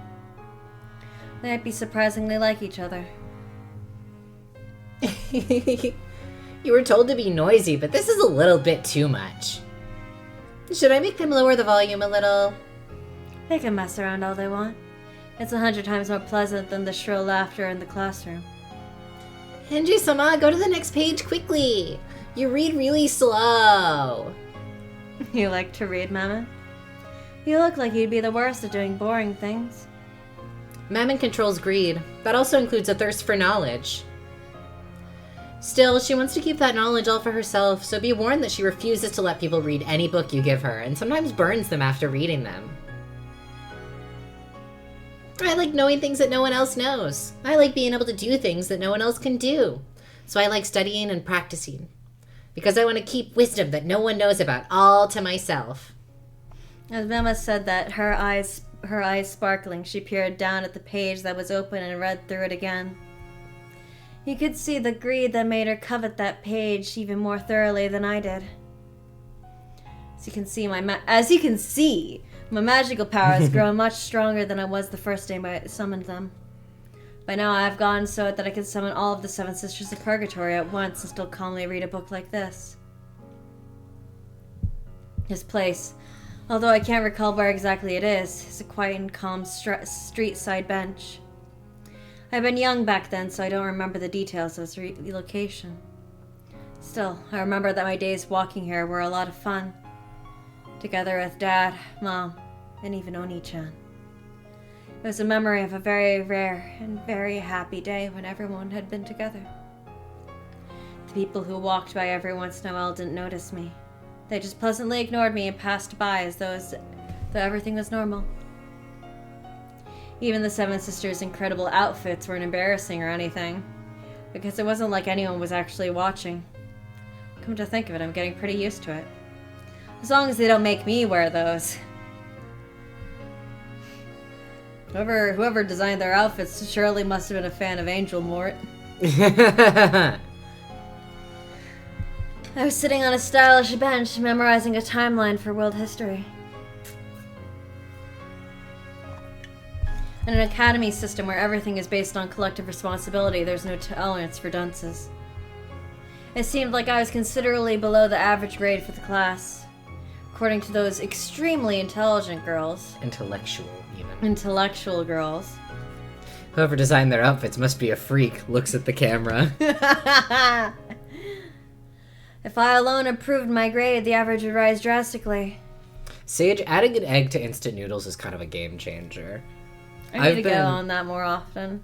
I've been huge on I just keep, like, mixed frozen veggies around, and I love to just toss a random assortment of frozen veggies and a single egg in my instant noodles. That shit'll change you. So do you just crack the egg into the ramen while it's hot, or do you, like, fry it first? I think you can do that. I prefer to fry it first, and then I mix it in. But yeah, I think boiling water will, like, cook it. So you just kind of scramble it in the water. They've been kind enough to show me with a graph drawn by colorful pens on a B4 sheet of drawing paper. Just thinking of the effort I had taken to draw that was repulsive. But I already spat out all of those complaints. I've already voiced my constant and furious anger and sadness to these girls here. The sisters were sometimes indignant, sometimes sympathetic, and sometimes mourned along with me. I was truly happy to be able to share emotions like that with friends. I said that they are originally furniture that existed to carry out Beatrice's cruel sacrifice ceremony. According to the occult message bottle I hated, it seemed that several of them even attacked my family. But I don't believe that, and it's pointless to question them about it. They are furniture, so they only respond to their master's requests. Satan is the should I kill them for you friend. Yeah.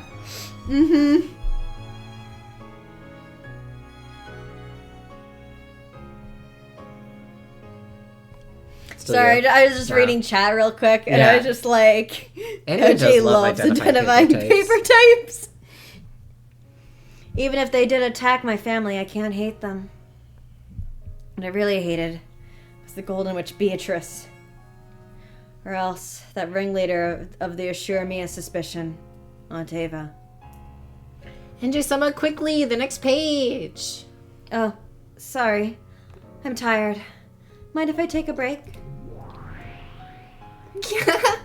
Andrew-sama said break. Let's play! Andrew-sama, let's play! They noticed that I had interrupted my studying. The most energetic youngest sisters gathered around me. And that wasn't all. Even Maria, One-chan, and Sakutaro showed themselves. I feel like he doesn't do this neutral face super much. It's very cute.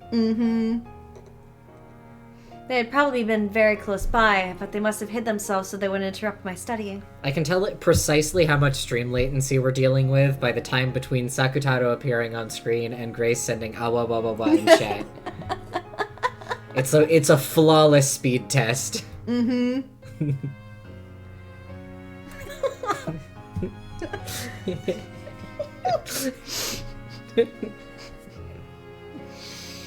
Ooh, to you! Anjay! How's the studying? How's studying? Yeah, Sakutaro! How are you? Wait a sec! Let me squeeze him too! Don't we always say that the first one to get there wins? Yeah, cute, cute. Ooh, cute! You're crushing me! Ooh, to you! They crushed him so much that he didn't even get to Uryu correctly. He had Ukyu. They were squashing him. They squashed him. Your luck ran out when you showed up while all the 7 sisters were gathered. Give up and let us hug you. Come on. It always turns out this way. I apologize for my stupid older and younger sisters. Sakutaro's happy to meet everyone too. How's it going, Anjay? How's the studying going? It's so hard to do a laugh for Maria that isn't creepy. Yeah, not do anything but her hee hee hee hee hee. Mm-hmm. Yeah. It's like, what's wrong with this Maria laugh? And I was like, oh, it's because she isn't doing the hee hee hee. Yeah. Thanks. Well, not bad. They were nice enough to pass around printouts from a quiz that another class took earlier. Their beautiful sense of solidarity is enough to bring tears to my eyes. At least it's probably better to put a timeline into my head. Ooh, to you! You sure are good at studying, Anjay. You'll be able to get lots of points, ooh, to you. Good work. I was terrible at studying, so I'm jealous of you for being able to get a good score when you study hard.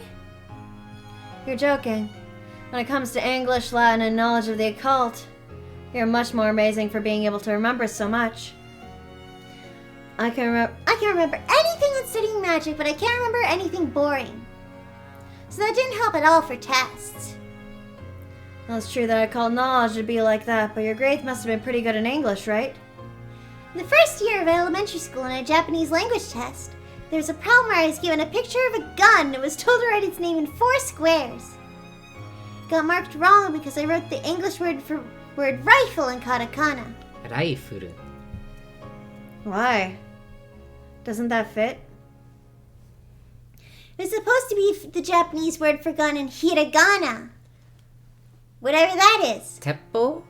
If I'm reading that right? Oh my god. What? Oh, the way Cecil's sitting? Mm-hmm. Please get a picture. He's using my arm as a chin rest. Close your eyes. You can close them. Little baby man. Got it? Just close them. He can tell when he's being photographed and he makes himself unphotogenic. Mm-hmm. Yeah, I got some pictures. Nice. I was told that's wrong because you don't learn katakana in 1st grade. I didn't really get it. So from that day on at Tosa, I wrote everything in hiragana. But I got in trouble with Mama for some reason. Got in trouble with the teachers too. You're probably born in the wrong country, One-chan. I'd rather be born in a country of witches so I could enter a witch school. Ooh. If that happens, you might have had much, much more wonderful magical friends. Ooh, you! Woo! But it's not like I don't mind it now. After all, I can use lots of magic and I've got a lot of magic friends. Also, I'm dead! Sakutaro is all I need. I'm not the only one. There's also Sakusuke. Sakusuke and Sakukichi, the animal man, Shimoda-kun, the seals, Sanai-san, the rabbit, and Mr. Pig-kun, and plenty more. God. At least she eventually got, I guess, more original with names. But I do love knowing that in addition to Sakutaro, there's also a Sakusuke and Sakukichi.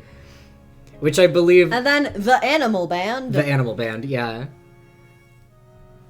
Of whom I think there are also at least a couple Sakus in the animal band, from what I remember, because I don't think that those are the only Saku names that we get.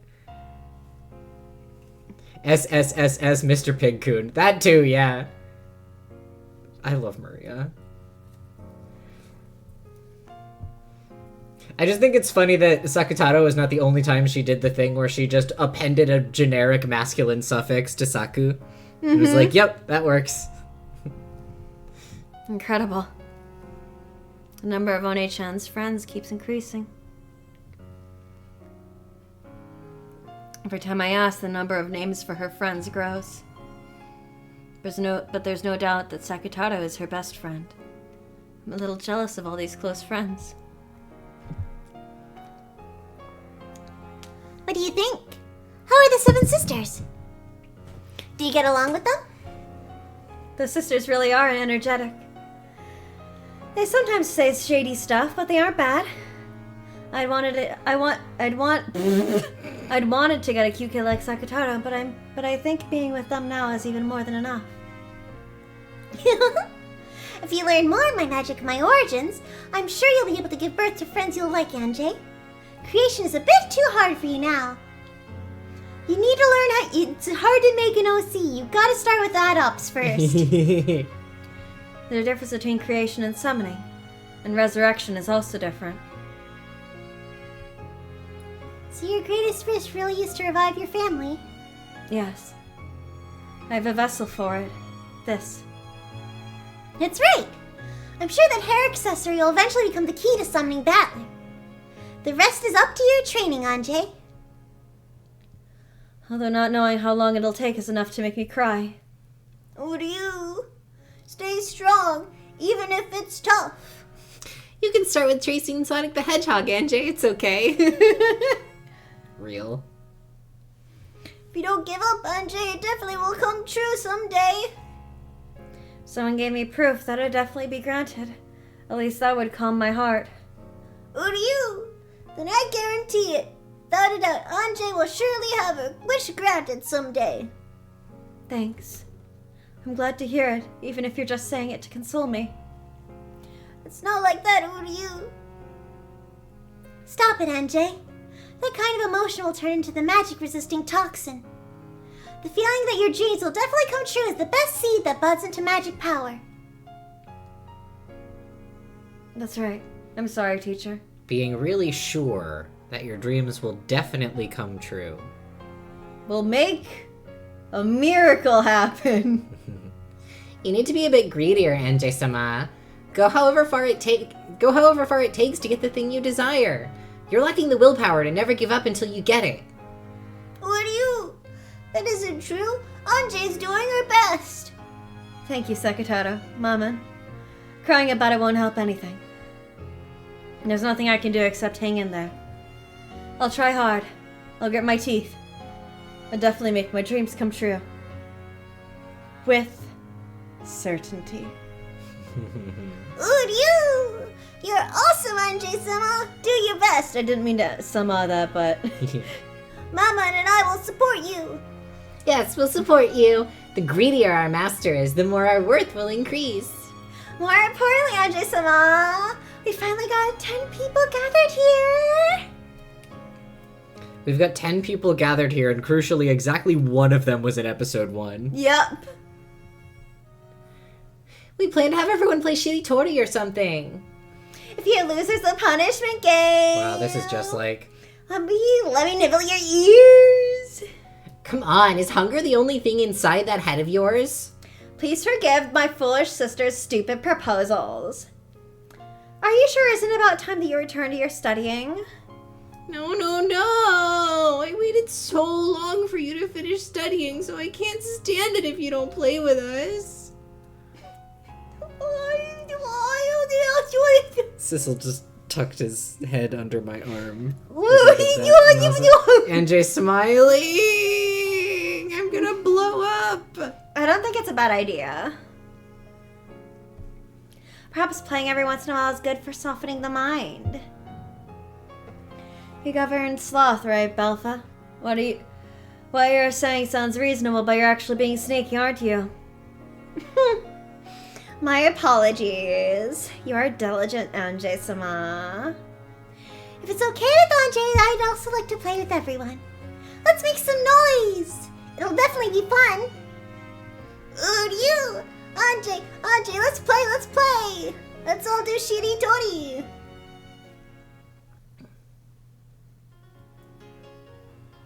In that case, let's start from Sakutaro's Uryu. In that case, which sound should we start the next word from? Ryu?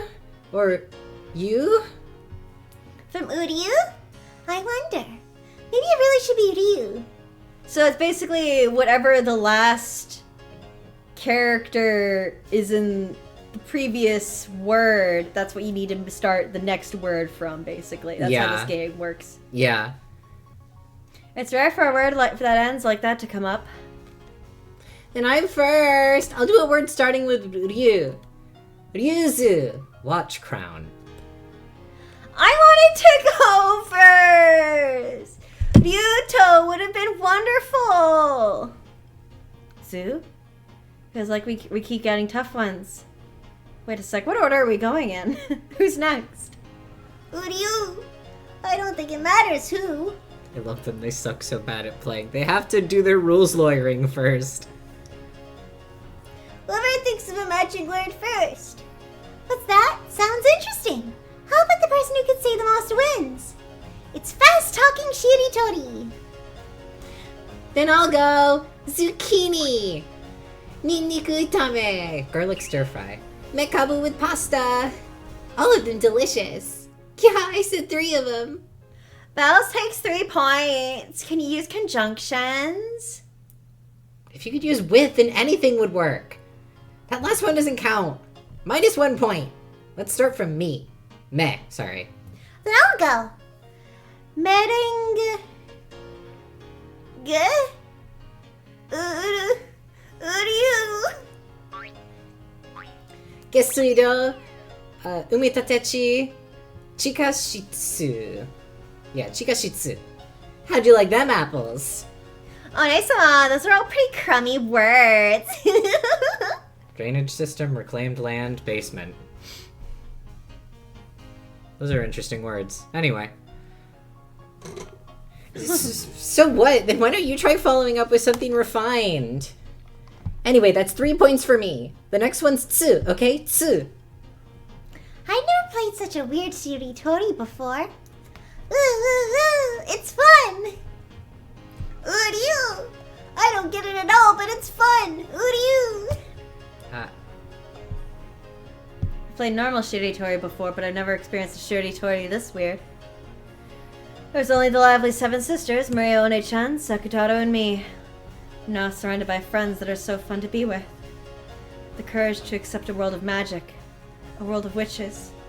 That alone didn't change the fact that I was still locked up in an academy, without a single friend in my class. But despite that, I've been able to have such a fun and lively time.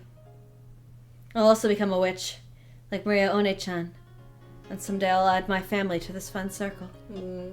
Dad, Mom, and Oni-chan. And if possible, George Oni-chan and Jessica Oni-chan. And the other relatives. I'll call everyone.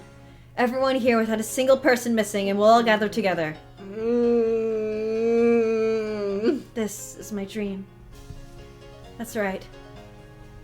Until I make that come true, I definitely won't lose heart. I'm sure you'll become a great witch, Anjay-sama. As long as you believe in that. We 7 Stakes of Purgatory will always serve by your side until that day comes. You'll be there for me? No matter how long? You'll lend me your strength? Of course. After all, I'm your friend, right, Anjay-sama? Yes, that's right. Let's all stick together and play together. Today and in the future. Always. Always. Until the day your dream comes true, Anjay-sama. The lively 10-person game of shiritori, alongside a street cut off from time under constantly bright rays of sun, could have continued forever.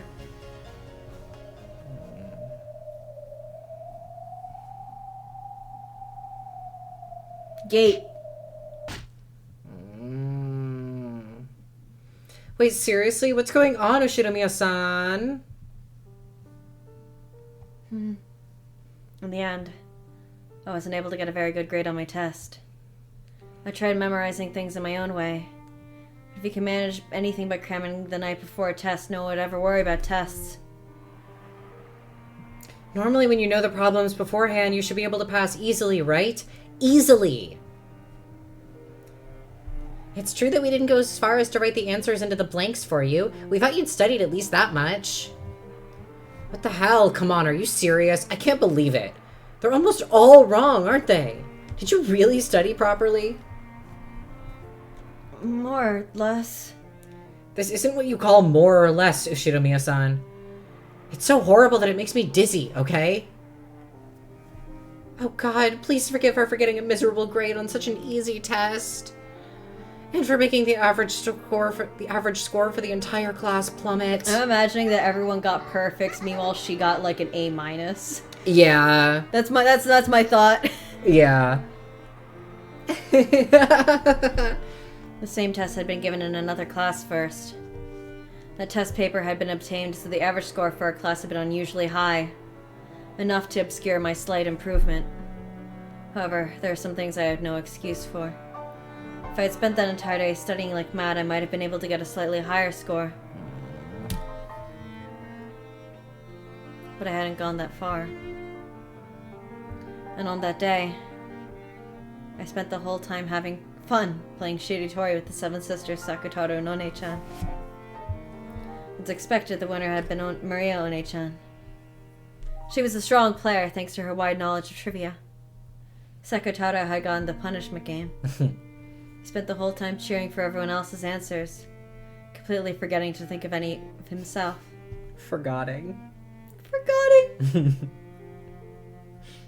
Because of that, he'd been squished by the seven sisters and had his ears thoroughly nibbled, hadn't he? Hey, are you listening, Ushinomiya-san? They're surrounding me, twittering like small birds. They were annoying, smelly. On the outside of that circle was Mama, and an exasperated expression on her face. This is a messed up school, just like usual. Shouldn't you be more happy? Shouldn't you be more than happy as long as your own grades are good? It's probably because of that collective responsibility thing. Instead of worrying about their own grades, they're more concerned about how embarrassing it is for the class average to be low. Maybe it's because they really hate the volunteer work they're forced to do as punishment. So in other words, they aren't studying because they want their grades to be good, but because of collective responsibility and since they hate volunteer work? They're jealous and embarrassed. They don't want to be inferior to anyone, and they don't want to be humiliated. That's the only feeling that drives them to study. What noisy people. If they want to study, why can't they just do it themselves? In the end, without collective responsibility and volunteer work, they'd have no desire to study. How foolish it is to study without knowing the meaning of studying. Still, these guys really are annoying and stupid. Don't you dare disturb Angie-sama's precious day for even a minute. Finally, I'm not saying nay for one moment. Yeah. Ah, I hate these people. Just get lost. I'm hungry. Go away now. Bells, I love you. I love you, Bells. Sorry, everyone. Wonder why humans are so shameful. It's probably because instead of working hard themselves, it's easier to make you work hard and earn them a higher class average to satisfy their greed. Humans are all greedy, and they'll burden others with their greed to make things easier for themselves. We'll eventually be reunited with them on the Mountain of Purgatory. When they get to the 5th terrace, they'd better watch their step. Emma controls the 5th terrace of the mountain that reaches to the heaven, Mount Purgatory.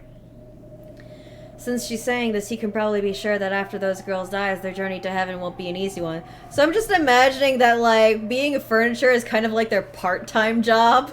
Yeah, it's sort of a side gig they do on the weekends. Now, on the contrary, just let them fall into hell. They're on PTO right now. The class committee went to the student council and applied to use a classroom during lunch and after school. As Just a quick heads up. This scene's kind of rough. This scene is extremely rough. This one's difficult in the senses of School depictions bullying. of school bullying and some suicidal ideation. Mm-hmm. Which it's Anjay, so you could have guessed, but yeah, this one gets a bit heavy. It will not get less rough from here. I would say we are officially plummeting into the episode 4 Torment Nexus. The purpose of use was for a class study group. A wonderful little gathering so that they could all surround me and make me study. I'm so grateful I could cry. Which meant that for every day, all of my lunch and 3 hours of my afternoon would be stolen. The Academy and its student council, with its theme of student self-government, instantly approved of this pleasant activity that the students were taking up of their own initiative. In other words, I was no longer able to escape after school by leaving the classroom. After school, the first class study group meeting started right away. Would they open a textbook, then kindly and carefully explain so that even I could understand it? Of course it didn't turn out like such a naive illusion. After school in the classroom, a dozen of my classmates crowded around my desk. Hi, Nine, welcome back. Aren't we about to have so much fun? Hi! Fun, cool study group! Yeah. First, before we started studying, why were my grades so bad? What was the reason? It was decided that we couldn't start until I could clearly answer those questions, become aware of the problem, and show regret for my actions. Of course, there's no way for me to respond when asked a question like that. They've loathed me all this time, and they've rejected me and kept me at a distance, preventing me from joining in on their community. So I've avoided their community myself. There shouldn't have been any conflict for either of us in that way. So even in this group that was enthusiastic about raising the class average, they obviously kept me at a distance. Even if I tried to join in, they would probably ignore me like they always did in the past.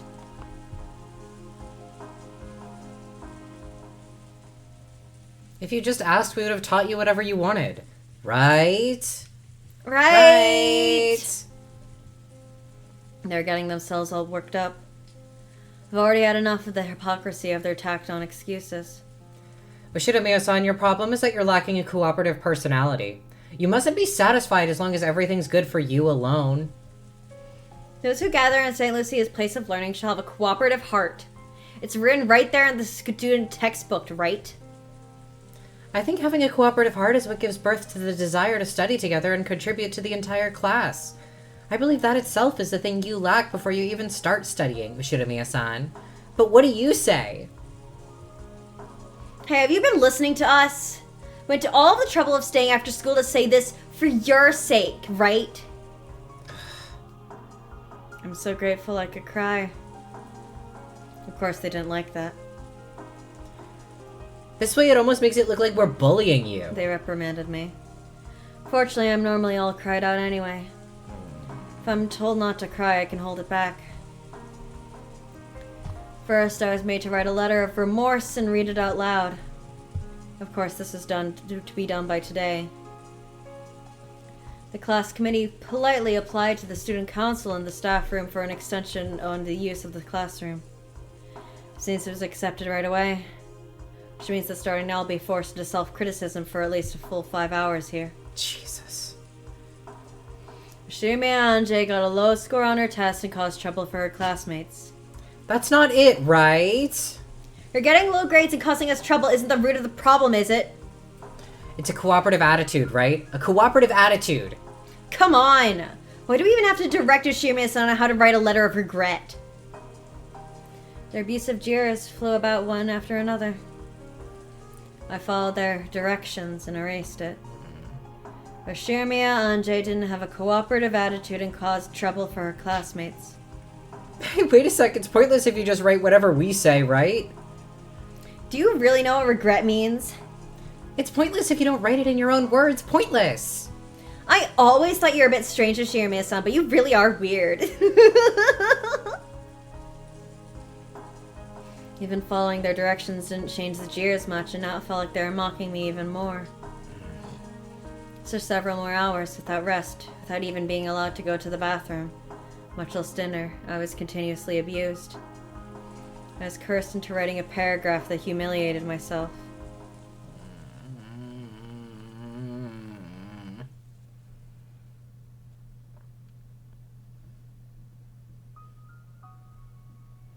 At about 9 that night, I was told to stand up and read it out loud. The contents were smeared black with tears and eraser marks. It was certainly my handwriting, but it was like a list of soulless letters, whose contents I couldn't even remember. You can't play this song right now. You can't. Thanks for being born at me, Rikishi, you son of a bitch.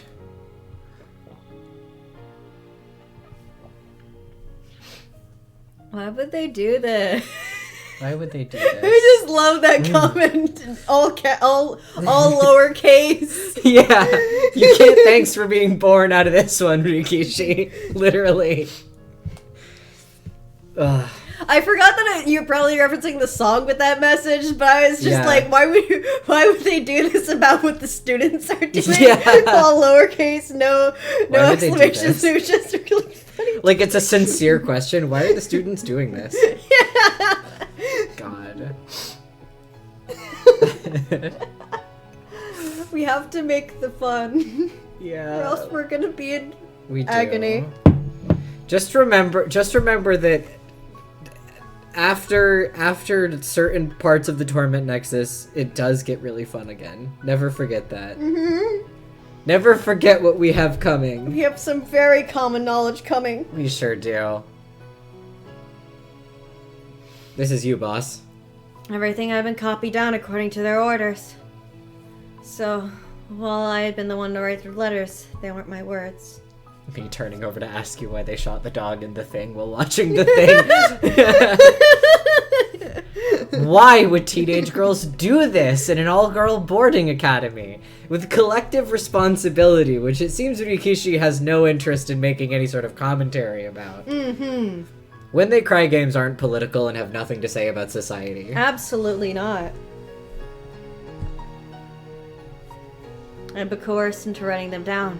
That's why Kikoni is on hiatus, because there's no politics in it. I've made this exact joke before.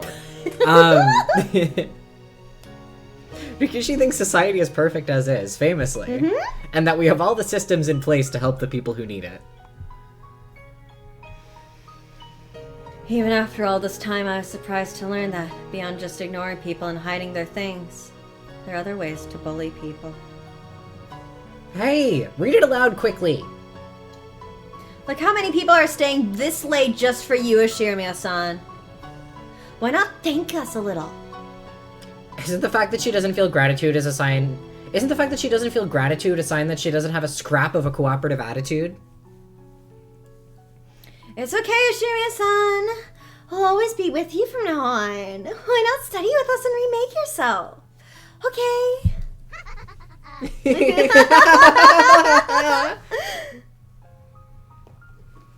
As I stood by my seat, surrounded by them, I dropped my gaze towards the blackened page.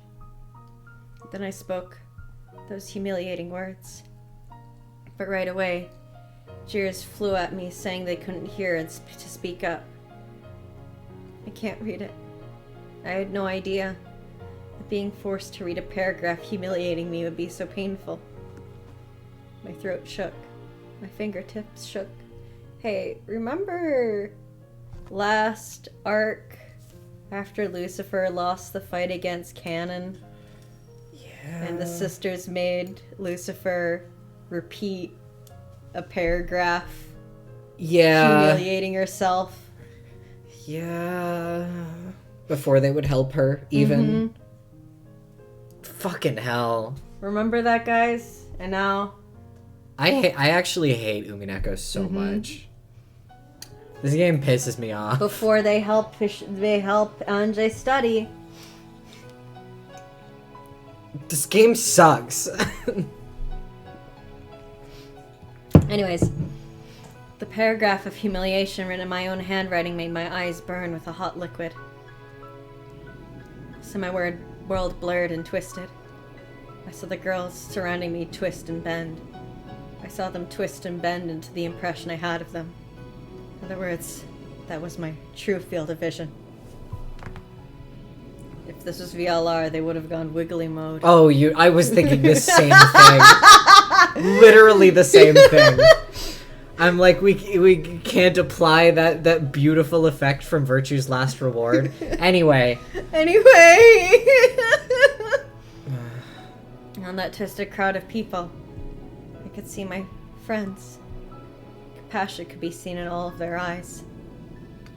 Anjay, stay strong. What do you? Ryone-chan and Sakatara were looking at me with sad eyes. Probably because they realized that even cheap words of compassion would hurt me. They kept altering between trying to say something and hanging their heads. Let me know, because they're both here, and also the sisters are going to say a lot. Let me know if you need me to take narration at any point. What the hell's wrong with these people? They're just the worst! It really pisses me off. What's so fun about gathering around Angie-sama and torturing her? It's a resentment they can't voice despite their jealousy. They don't care who it hurts as long as they can let it out. What horrible people. Angie-sama, in this kind of situation, it's okay to go mad with rage for your own honor's sake. Anger is an appropriate emotion and an appropriate reaction. If you don't get mad now, when will you get mad? Stop it! Don't stir Angie-sama up with cheap anger. If Angie-sama could do that, she would have done it already. You should only get angry if doing so will improve the situation. I feel like you somehow always end up with Belphegor. Yeah. and Satan. Yeah. However, from an objective standpoint, doing that now will probably only aggravate the situation further. It might be humiliating, but the wisest thing to do is to withstand it. You really are a sloth, Belpha. Quit fooling around. I can't stand this.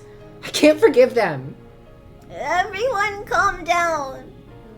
It'll become a burden for Anjay. A burden? What are you talking about? Is this the time or place to be calm?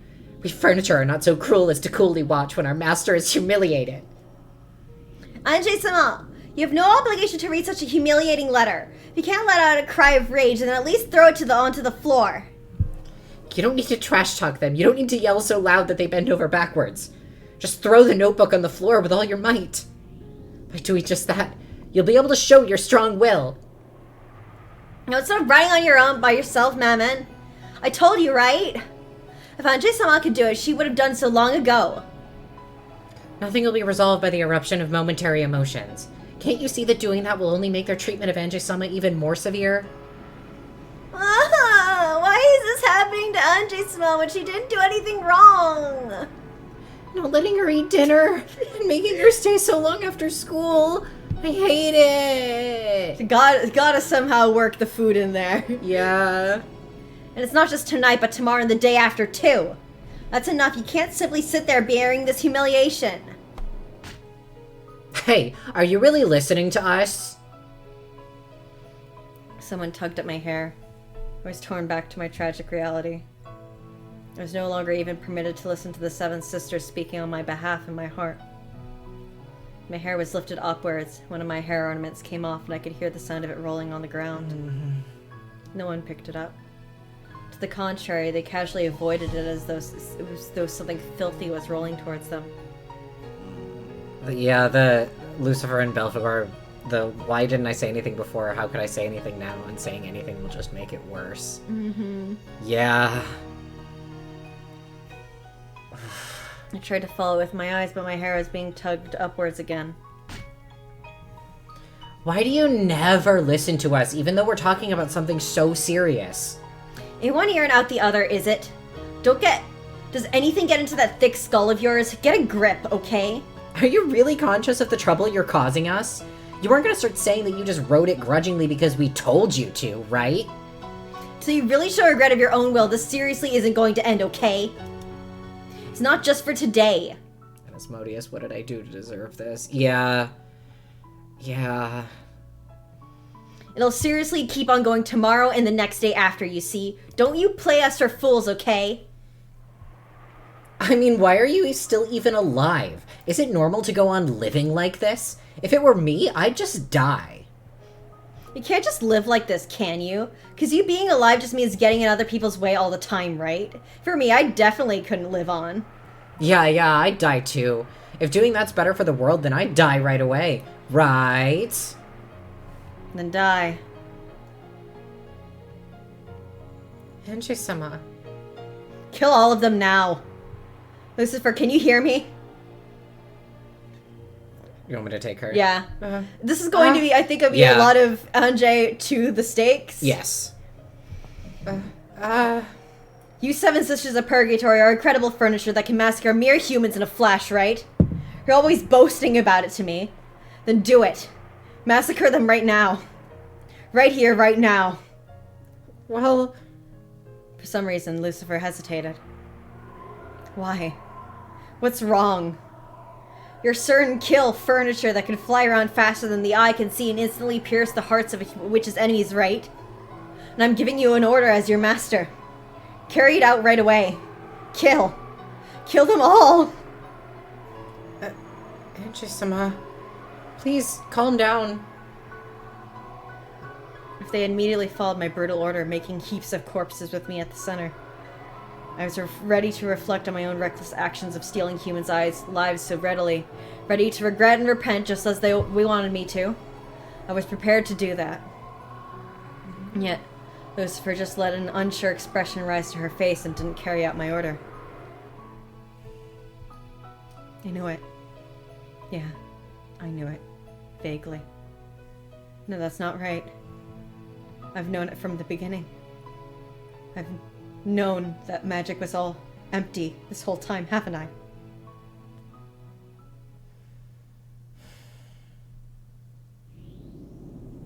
The Seven Sisters of Purgatory? Yeah, right. Stupid. So pointless. I've known it the whole time. Angie-sama. Ah!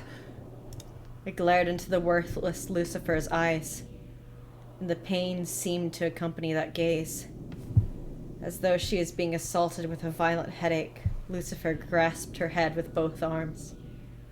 But it looked like she couldn't tear her eyes off my gaze.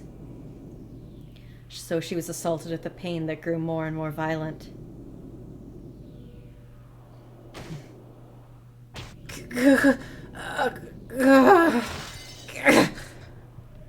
Useless, useless. I hate you. Disappear. You're nothing but a delusion inside my head. Hopelessness and disappointment.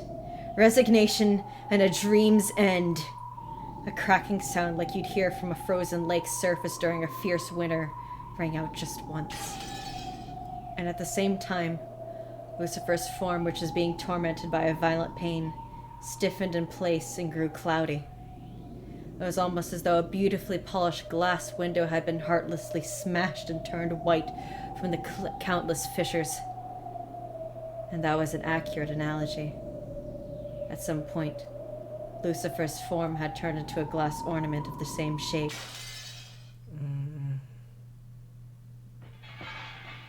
Countless fissures ran through it from the inside. As the head and arms collapsed, it crumbled to the floor. Lucine! Who's the second sister? Leviathan? Carry out my order. Massacre them right now. No, Angie-sama, please calm your heart and listen.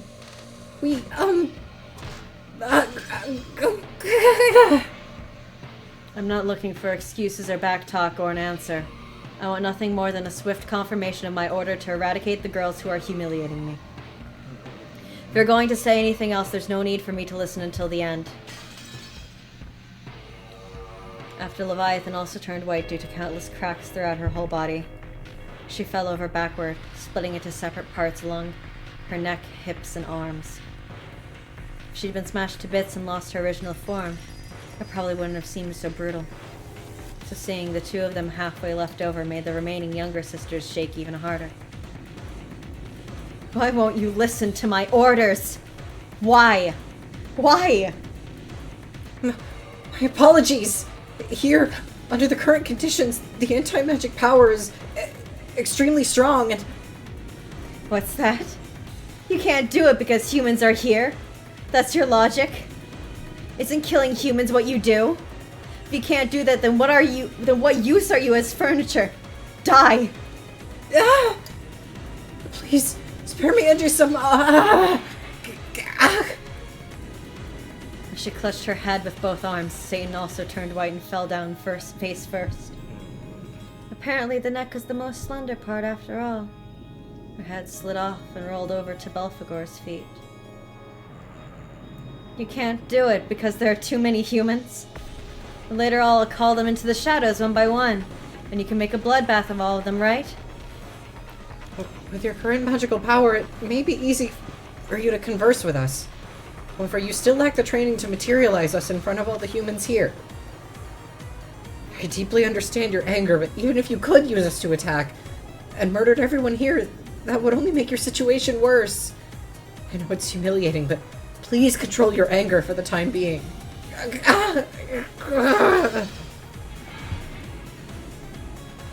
Well, I get the same answer from the next three. Are you gonna tell me you can't do it because the anti-magic power is too great? Are you gonna tell me you can't do it because my magic power is too weak? Then I won't ask you to kill all of them. Just one person's fine, so try and kill them. Right here, right now. As Asmodeus and Beelzebub held each other, they crouched down, cringing in fear under my glare. If they'd been able to obey my order, they probably would have carried it out immediately. And yet here they were, crouching down, empty, sad, and pathetic. That's right. I've known. These girls can't touch reality with one of their fingers. No! No! Bells, I'm scared. Bells! And just must spare us! Spare us! I don't want to die! Die, useless furniture. Why are you guys even alive? Why are you alive when your lives are worthless? Doesn't matter if you die, right? Die. I'm telling you to die! Do you think any idiot would leave furniture that has no use lying around?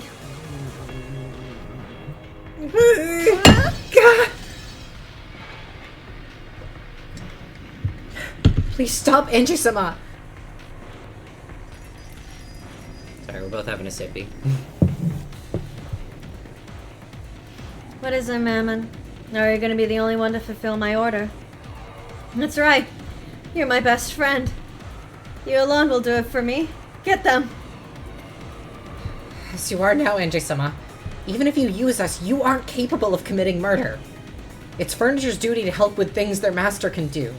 Things that even the master can't do, we can't do. Do you hate them, Angie-sama? You do hate them, right? I totally understand why you want to kill them. Okay, in that case, go ahead and kill them, Angie-sama. If you stain your own hands with blood, then we, the Seven Sisters of Purgatory, will go along with you however far. However far you go. I'm asking you all because I can't do it myself, aren't I? Isn't being able to do things I can't the thing that makes you furniture? Yes, we are furniture. Furniture to be used. Please, go ahead and use us to kill. You'll be the one killing, Angie-sama. If you're saying that you want to kill, then go ahead. Be my guest. No need to hesitate. Go and carry it out right now. And once you've prepared yourself mentally, once you're prepared to dirty your own hands, then we'll help you. But you haven't done that, Angie-sama.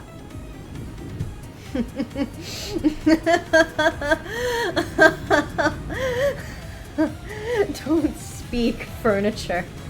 You delusion. I get it already. You don't all have to tell me. You people can't do anything. You're nothing more than my delusions, illusions, daydreams. I haven't a single friend from the very beginning. You're just a phantom, a pretend friend I created in my heart in my isolation, right? I've known from the very beginning. Yeah, that's right. We're an illusion inside your head, Angie-sama, but so what? Yes, that's true. We're just imaginary friends created to soothe lonely Angie-sama's heart because she doesn't have a single friend. But so what? If you want to look at reality, just look at it. You can stop looking at us and return to being surrounded and bathed with jeering over here. Come on. Go back, welcome home to reality. Just call on us only when it's convenient for you and pretend you have friends. Then spur us on even though you don't have the guts to dirty your own hands. Then deny and erase us once you realize that it's hopeless. Yes, please enjoy it. I'll leave with a shriek of anguish just like you want, Angie-sama. Just copy the jeering you're being showered with right now and do the same to us to get it off your chest. That's also furniture's duty. Getting slammed against the floor when someone's pissed off is also a chair's important duty.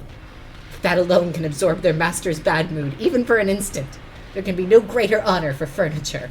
Kill me, deny me, your first and final friend. Man. At the end, Mammon had a mocking expression on her face. But for some reason, it looked splashed with tears. Mammon, Beelzebub, and Asmodeus were smashed and fell to the floor.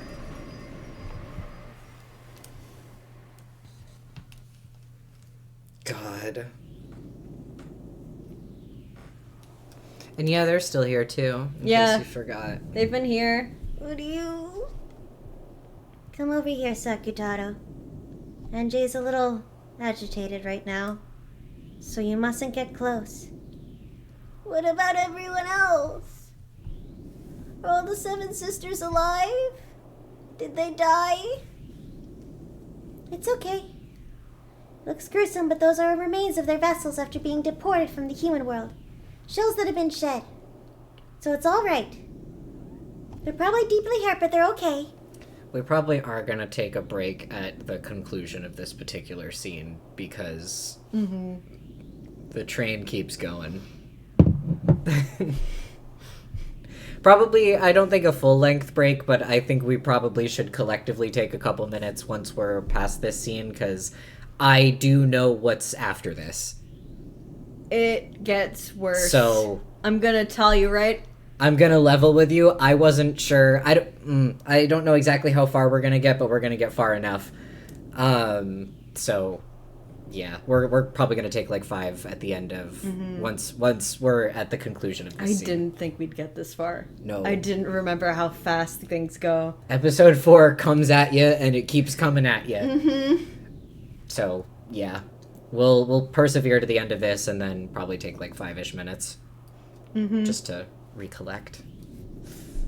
Yippee! Everyone is alive. I'm sure we'll be able to meet them again someday.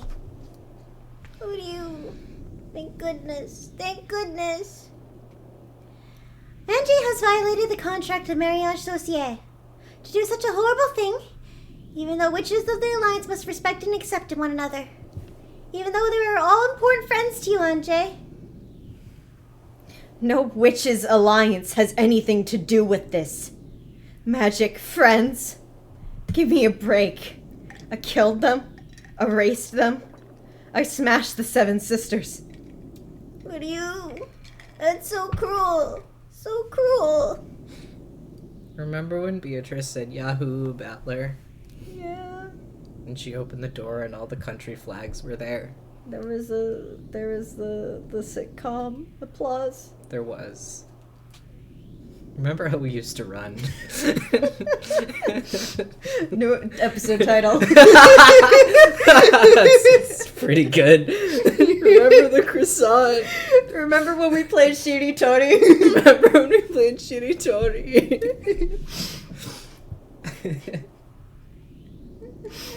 Do you remember Miss Worldwide? Do you remember Miss Worldwide? Just give it a rest with this playing witches thing. I'm begging you. Maria One-chan and Sakutaro, I want you to disappear by yourselves. Even in my imagination, I don't want to kill and erase you. We aren't your imagination. We're your friends, Andre. What do you... Sakutaro said that as he hid behind Maria One-chan, sobbing. Sakutaro doesn't exist. Sakutaro is also an imaginary creature One-chan created to distract herself from her loneliness. Remember earlier in the episode where Anjay was yelling at Maria about how Maria was sad that whole time. Yeah. This is leading into that worldview.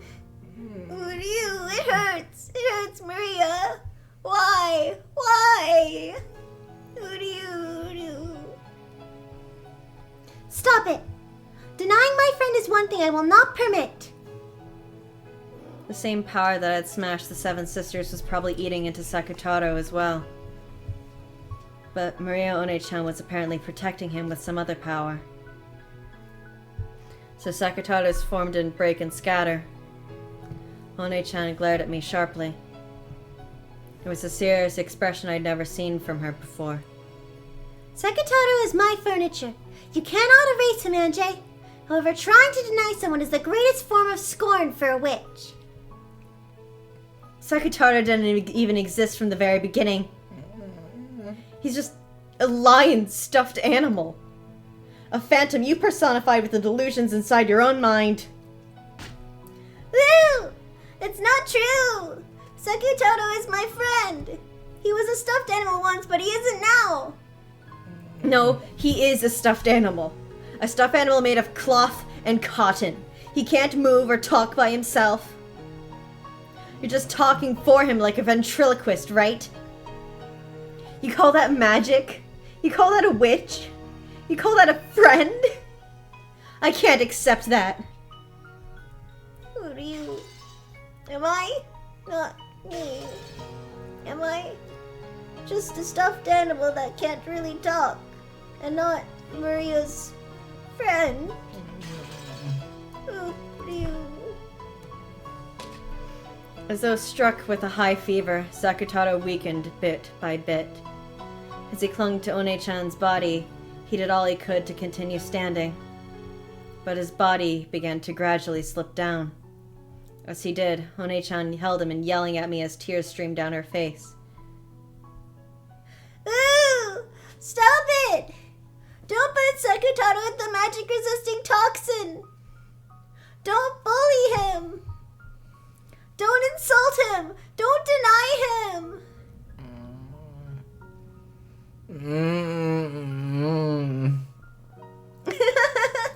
Maria Oni-chan, you're so weird.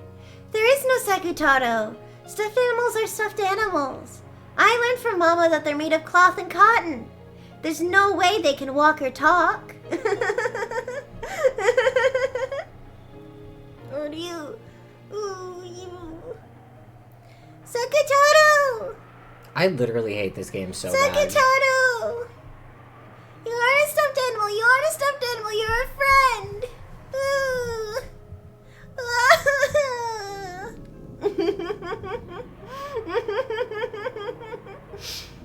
Instead of playing with stuffed animals, it's better to play outside with everyone. I'm bored with stuffed animals already. I hate you, Anjay. Ooh. Why say something like that? Hate, hate, hate, hate. I hate you. You're not my friend. I won't let you be one of us witches anymore. Upon my name, the Apprentice Witch of Origins, Maria, I hereby expel the Apprentice Witch Anjay from Maria Associa's Alliance of Witches. And then, what had been peaceful days to me became a daydream and ended. By now, it's impossible to prove. No one can verify whether that really was magic or whether those really were my friends, or else nothing more than a daydream. I, the sole observer, concluded that they were a daydream. So that became the truth. Perhaps in the farther future I'll observe it again. And when that happens, maybe I'll acknowledge that it wasn't a dream.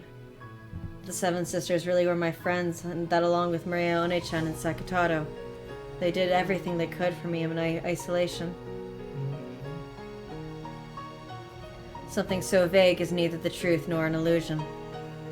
Maybe the reality here and now is the only world with the real me. Where is the real me?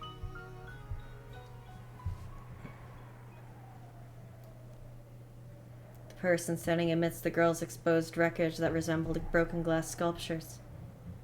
The girl who's breathing harshly, her shoulders heaving, isn't me. I'm over there. The me that's surrounded by a crowd being showered by jeers, who's hanging her head, her eyes red. Isn't the me over there? The real me? I won't dream anymore. Because there's nowhere left to run. I'm going back. I'll return myself to the cage made of flesh. Hey, are you listening to us? It's not like anything will be resolved if you just stand there hanging your head, right? I hear you. You finally answered. You aren't thinking that this will end if you stay silent or that we'll forgive you if you cry, right? We're asking if you're aware. We're asking if you're aware of the trouble you're causing those around you. I slowly nodded. I acknowledged it.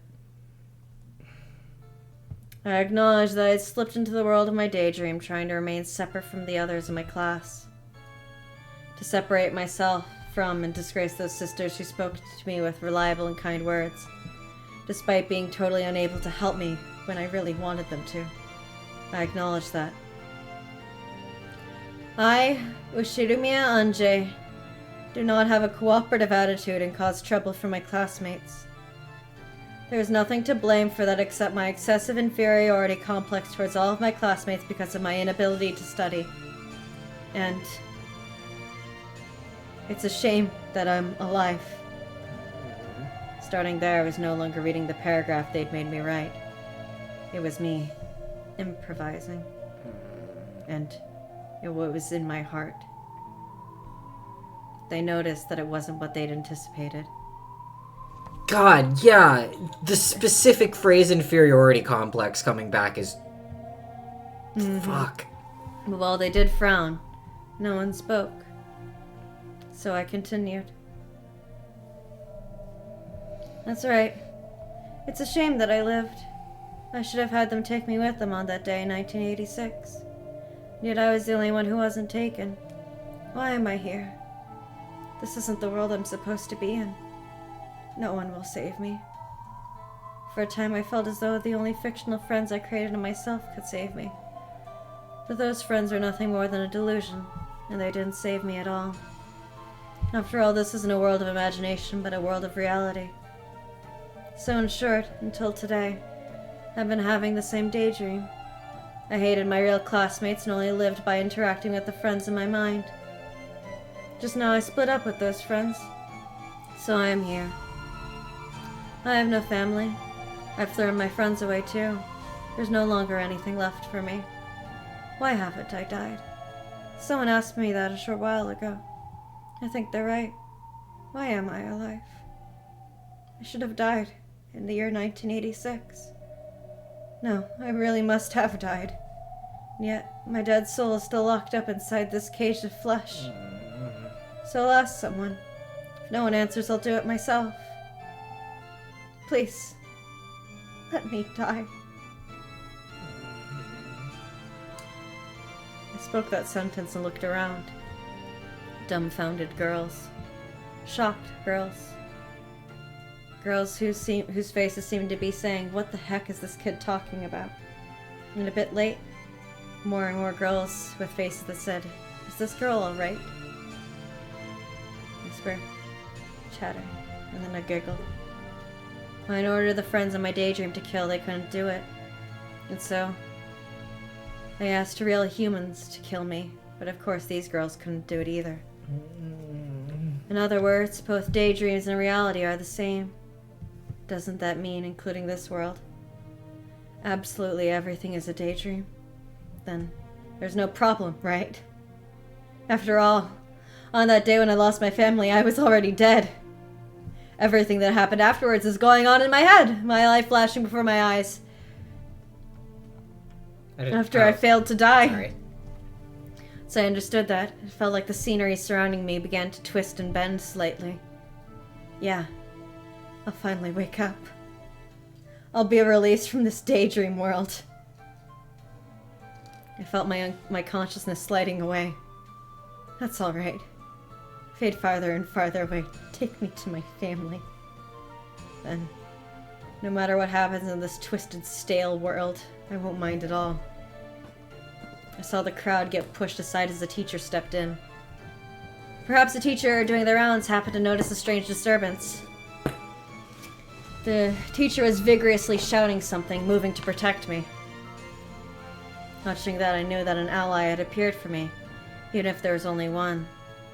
I felt my awareness return slightly.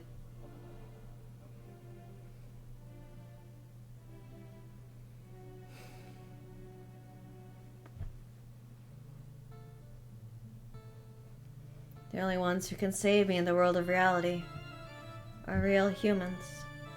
Never again. Never again will I seek rescue from daydreams. This is the world of humans.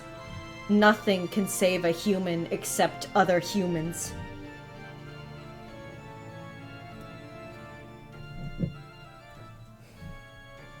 I see. If that's what you think, then that's your world, Anjay. Can Anjay find happiness this way? If Anjay believes it's the only way to find happiness, then it is the only way. If she can't accept the bluebird in the cage for what it is, then she must go and search forever. What if I blow up and die? I want to drink the rest of my tea before it gets too cold. Understandable.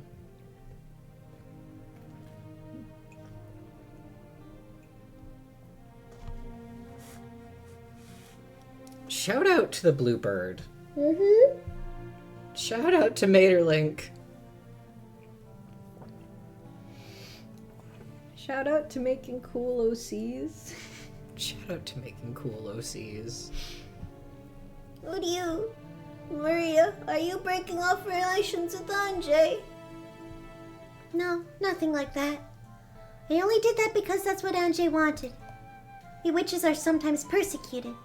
However, we always remain by everyone's sides, and our aid can always be asked for. Will the day come when Anjay will play with us again? Maybe. Or she might forget and it'll never come. In the human world, we call that growing up and say goodbye to your childhood self. Still.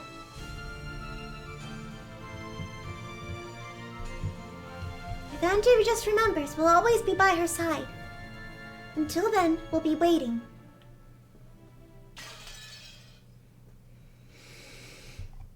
So, I think it would be wise to take a break for just a short one for about 5 minutes before we move forward, because for those who know, the next part is the part. And for those who don't know, I would like to give just a quick heads up that I don't know exactly how much of it we're going to see tonight or how far we're going to get. Should we call this an early stream? Honestly, is what I'm wondering. Should we? But we'd also would be starting full hour early, and I don't know if I want to. Yeah. I feel like we should at least get into it. If we hit a point that feels like a good stopping point, then we can do that. But I don't know. I don't know if I want to be like, all right. Holiday week stream, everyone. Yup. Let's have a good time. Like, I'm not gonna like push to get all the way through this if it just isn't in the cards, but I want to at least try to do what we can of it. But yeah, I just want to give a quick heads up that some scenes that we're getting to in the forthcoming time that we're going to be doing are going to contain the most intense depiction of child abuse in this game. There's significant child neglect and very intense, we've had depictions of child abuse. It is hard to articulate the ways in which it is worse, but it gets a lot of focus, and it is a very, very emotionally intense scene regarding that. And I really don't want to understate, it is probably the single hardest to get through scene in the entire game. This is the scene that made us that was the big question of should we continue streaming Umineko? Yes, when we said episode 4 is not under any circumstances happening, it was because this we felt at the time would be too intense to even justify. So yeah, it's going to be a lot. I don't know, it kind of spends a bit of time before we get there, but we're entering the portion of the game where that's going to be the case. So I want to responsibly let people know that that's what's going to happen. So we're just going to take a quick 5-ish minute break. Just to Prepare re-up on yourselves. Drinks and to give everyone a little bit of a breather so that we can all chill out a little bit before this picks up again. It's not gonna be like immediate. It is gonna be a bit before we get there. I'm not even sure, like I said, how much of it exactly we're gonna get to tonight, or if that's more of a next week thing. But it's gonna be difficult very soon. So yeah, take care. We're gonna take a quick break, and when we return, we're gonna do our best out here. All right, just a quick one. Having a good time. This also, I don't know narration-wise what you're gonna want to do here, because I don't think you should strain yourself on the type of narration that is normal. But I don't know if you'd rather just do like regular voice narration, or I can take over some of it, whatever you end up vibing with. For this first part, you might take. Well, we'll see. Yeah, we can see how we feel. You can take some narration for a bit, just because my throat is still sore. Yep. I'm just gonna do regular voice narration. We'll get through it. I've seen all this shit quite recently, so I know what I'm in for. Let's do it. I have bad news. Immediately. Would you answer me? Would you? At least we get to look at this fuck-ass plush again. At least we have this. So I really am a stuffed animal? I'm made of cloth and cotton. There's no other way I can talk. So I can't talk to Maria? Sakutaro looked up at Maria sadly. Maria's face was covered with tears, and it looked as though it had even lost all traces of sadness. Ooh, I hear you, Sakutaro. You aren't a stuffed animal made of cloth and cotton. You're my friend. I hate Anjay. Ooh. Would you? Sorry, Maria. Sorry, Maria. Would you? Sakutaro regretted doing that. By freezing her heart, Maria had finally been able to escape from her sadness. By speaking up and calling her back, he'd caused her to be overwhelmed with sadness again.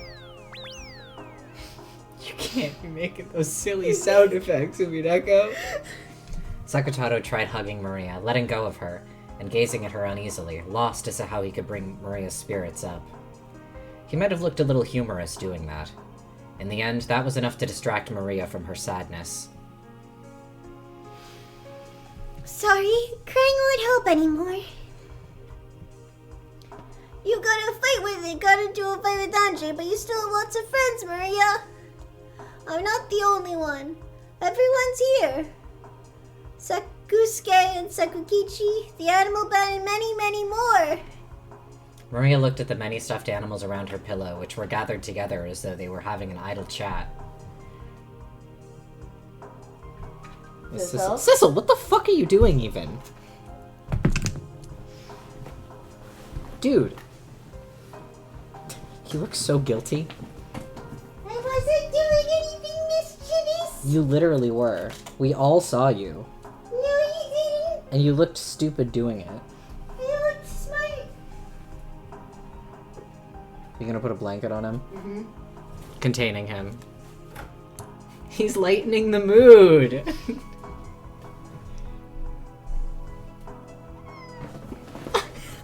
Oh, I hope the mic picked that up. That was the smallest little sound in the world.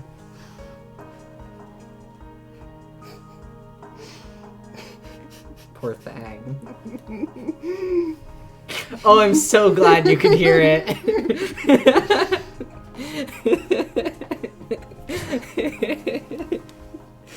Alright, get out of here. It was the patheticest thing ever. He was being held baby style, too. Oh, not good. Are you okay? Did he scratch you? I need to cut his nails. Cecil is the smallest little thing in existence, and he's suffered more than Christ. That's what Sakutaro sounds like. Great. Are you okay? Oh my god! Are you gonna... I have band-aids. Do you need one? Yeah, probably. Yeah, one sec. I'm sorry. Adrian got scratched in the face. I'm not mad. For the record. I know, but still. Yeah, it looks bad.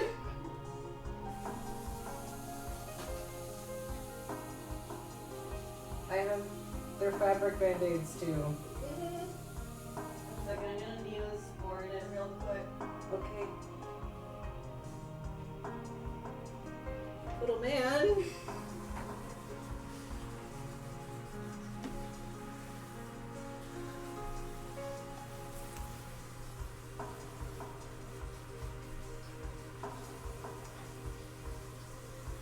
Cecil, what have you done?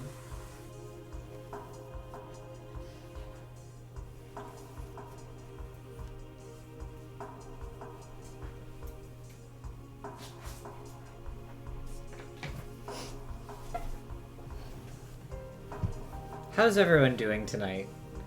I know the answer to that question. But how we doing? Come on, chair. You can do it.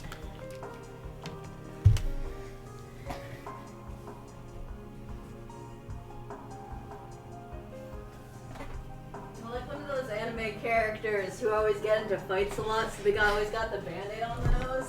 Yeah, it is. So, for reference, Adrian has a scratch, literally, it's like right in the center of the bridge of your nose. Yup.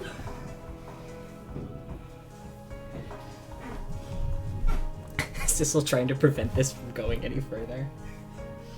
I guess at least it's a... What happens next? It's a fairly bandageable spot, all things considered. It was just really, really bleeding. Yeah, it was.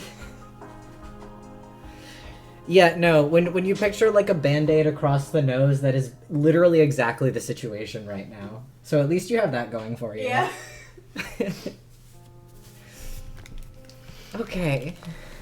Looks like I'm gonna take a quick selfie so you all can see. God. Yeah, there's a lot of blood in the face. Okay.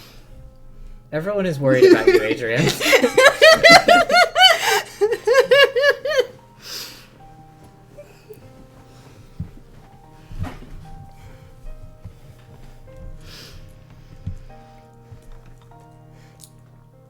God. Eventful stream They tonight. cursed us. Yeah. Everyone is worried about you, Maria. They're all talking over and over about how to cheer you up, okay? Everyone won't go away like Anche. They won't. We'll always be together. Really? All of you? Sorry. All of you are only with me at home. We can't go out together when Mama's around, and we can't go to school. You aren't supposed to take us to school, so you'll get in trouble if the teacher finds out. But if no one finds out, we can be together at any time. Sakutaro, you're so big, so you'd be found out. Then you could take one of the kids that are small enough to walk around with. For example, what about them? Take the friends in the forest band. Look, they're small, so you can hide them in your pocket and go to school together. There's a lot of them in the band. I can't fit them all in my pocket. She collected all the forest band pieces that were scattered across her bed. There were about as many of them as pieces in a chess set, so Chess mentioned. chess mentioned, so it'd probably be impossible to fit them all in her pocket. In that case, you could just take friends that you're especially close with. You take the 4 rabbits, your best friends in the forest band. I can fit 4 in my pockets. Yeah, this way they won't be found. Now you won't be alone even at school, Maria. I'm trying to remember what instruments. I think they got trumpets. One of them plays the trumpet. Blah. Blah. That post is also foundational to me. Yeah. The trombone. The trombone. The dumb. Yeah. One of them has crash cymbals, I think.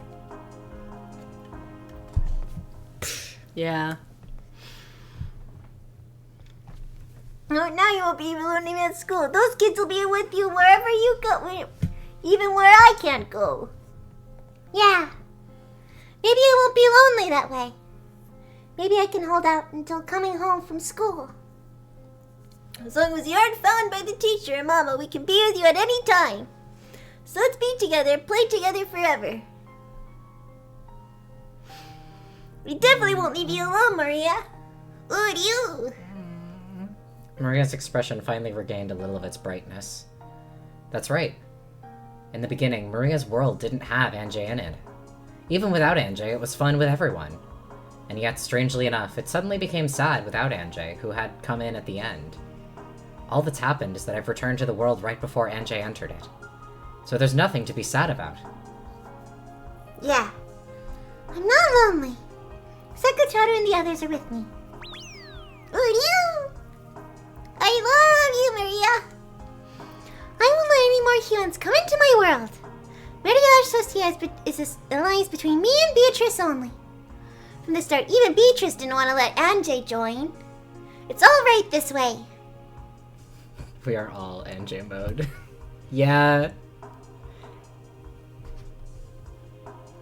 Anjay was still too young. No, and you can be friends with Anjay until you can be friends with Anjay again. I think it's okay to forget about it. You can play together once you've regained your high spirits, Maria. Until then, all of us will be by your side.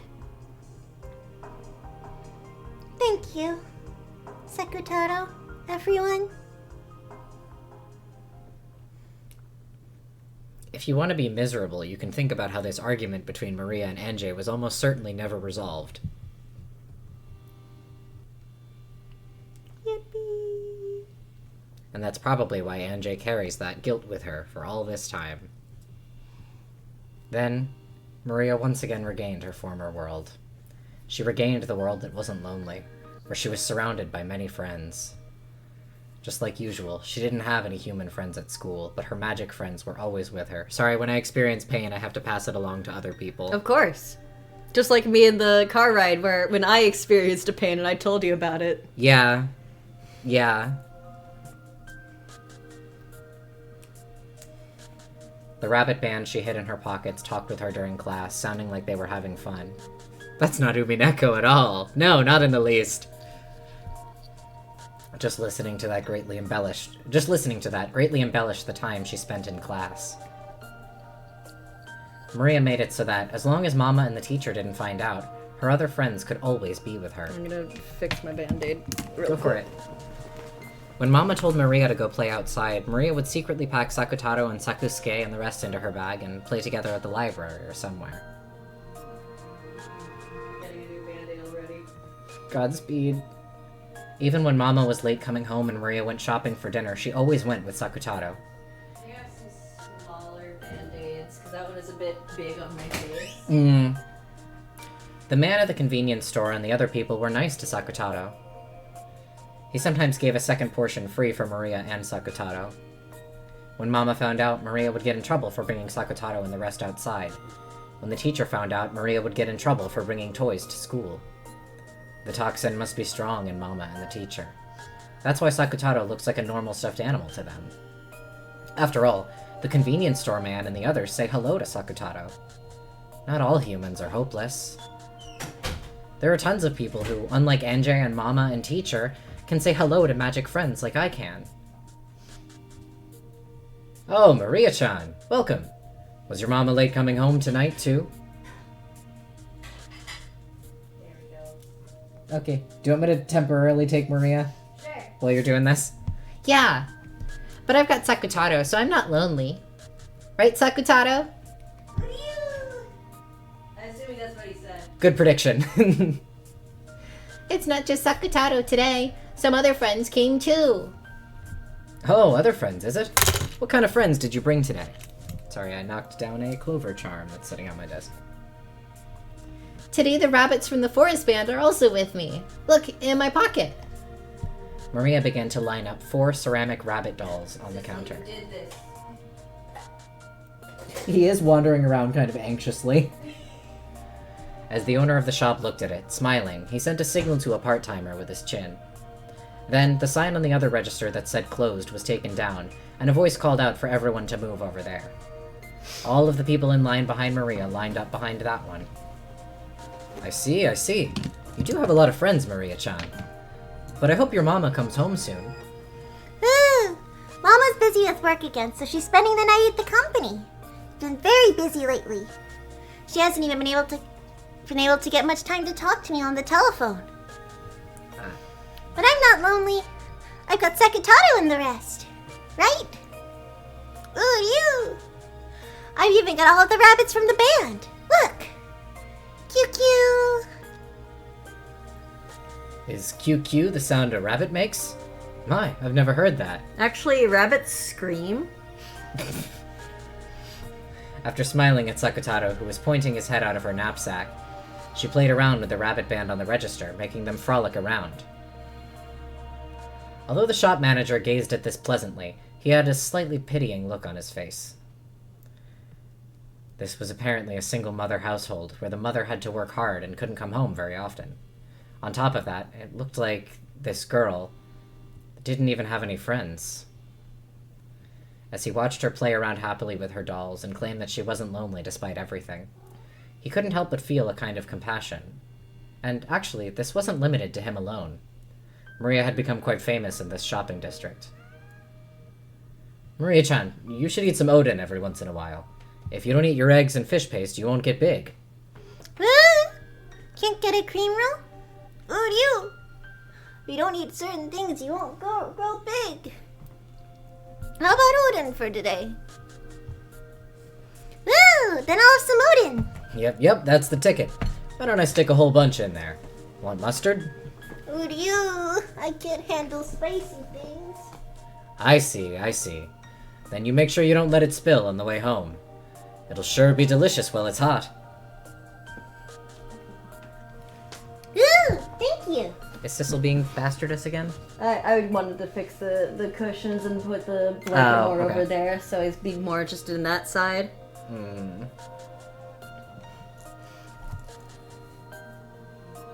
Grace. Yeah. She had planned on getting some sweet pastries for dinner, but since Odin had been recommended to her, she would be having that tonight instead. Letting someone else determine the menu makes for an unexpected and interesting meal. Don't give me that look. Very often, that was a higurashi, that wasn't anything Umineko. Very often, Maria had to decide what her dinner would be on her own, so it was easy for the menus to get a little one-sided. So it felt fun to have a meal she hadn't anticipated.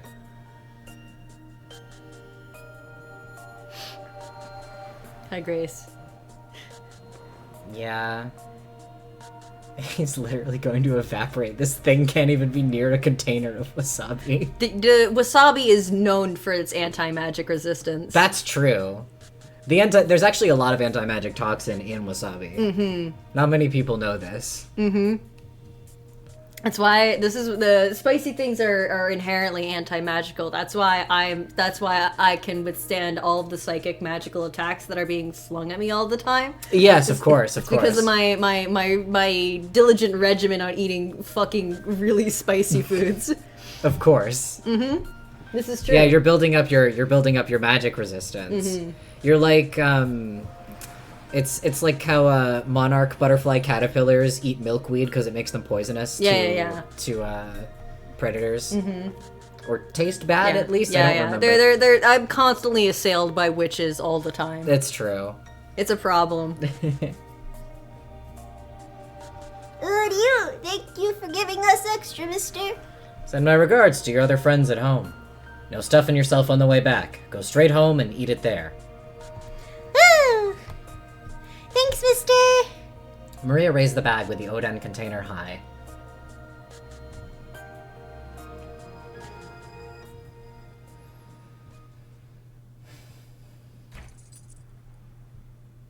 Huh? Uryu? I physically felt that in my stomach. Yeah. What is it, Maria? The key isn't in my pocket. Standing in front of the door to her house, Maria searched all over her body. The key to the house wasn't there. She always methodically put it in the same pocket, so there was no way she had put it in another pocket, but she searched her whole body just in case. Unsurprisingly, it wasn't there. Did you drop it when you took your wallet out? No.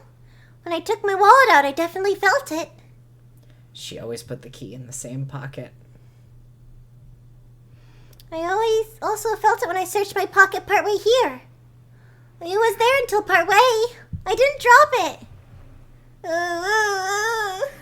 Even though the late autumn wind had been bearable when Maria had been thinking of returning home where the heater was, now that she was confused and had lost her key, that wind tormented her. But no matter how hard she searched, she couldn't find her key. She turned out all her pockets and even tried taking off her jacket and hitting it, but to no avail. Of course, she also turned the knapsack Sakutaro was in upside down, but the key didn't come out.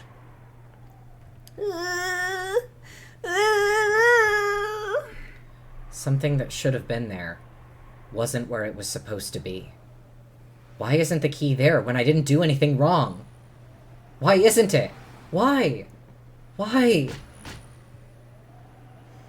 Maria was cold and frustrated and angry, and she stamped on the ground. The bottom of her foot throbbed, but that didn't lessen her frustration.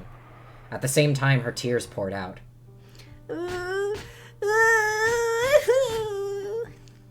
It wasn't her fault, so it was someone else's fault. But Maria didn't know who that someone was, and could do nothing but continue to let out a moan of anger. Yeah, Maria very specifically, this is a running thing with her, that the idea of something that's supposed to be there not being there. I think there's even,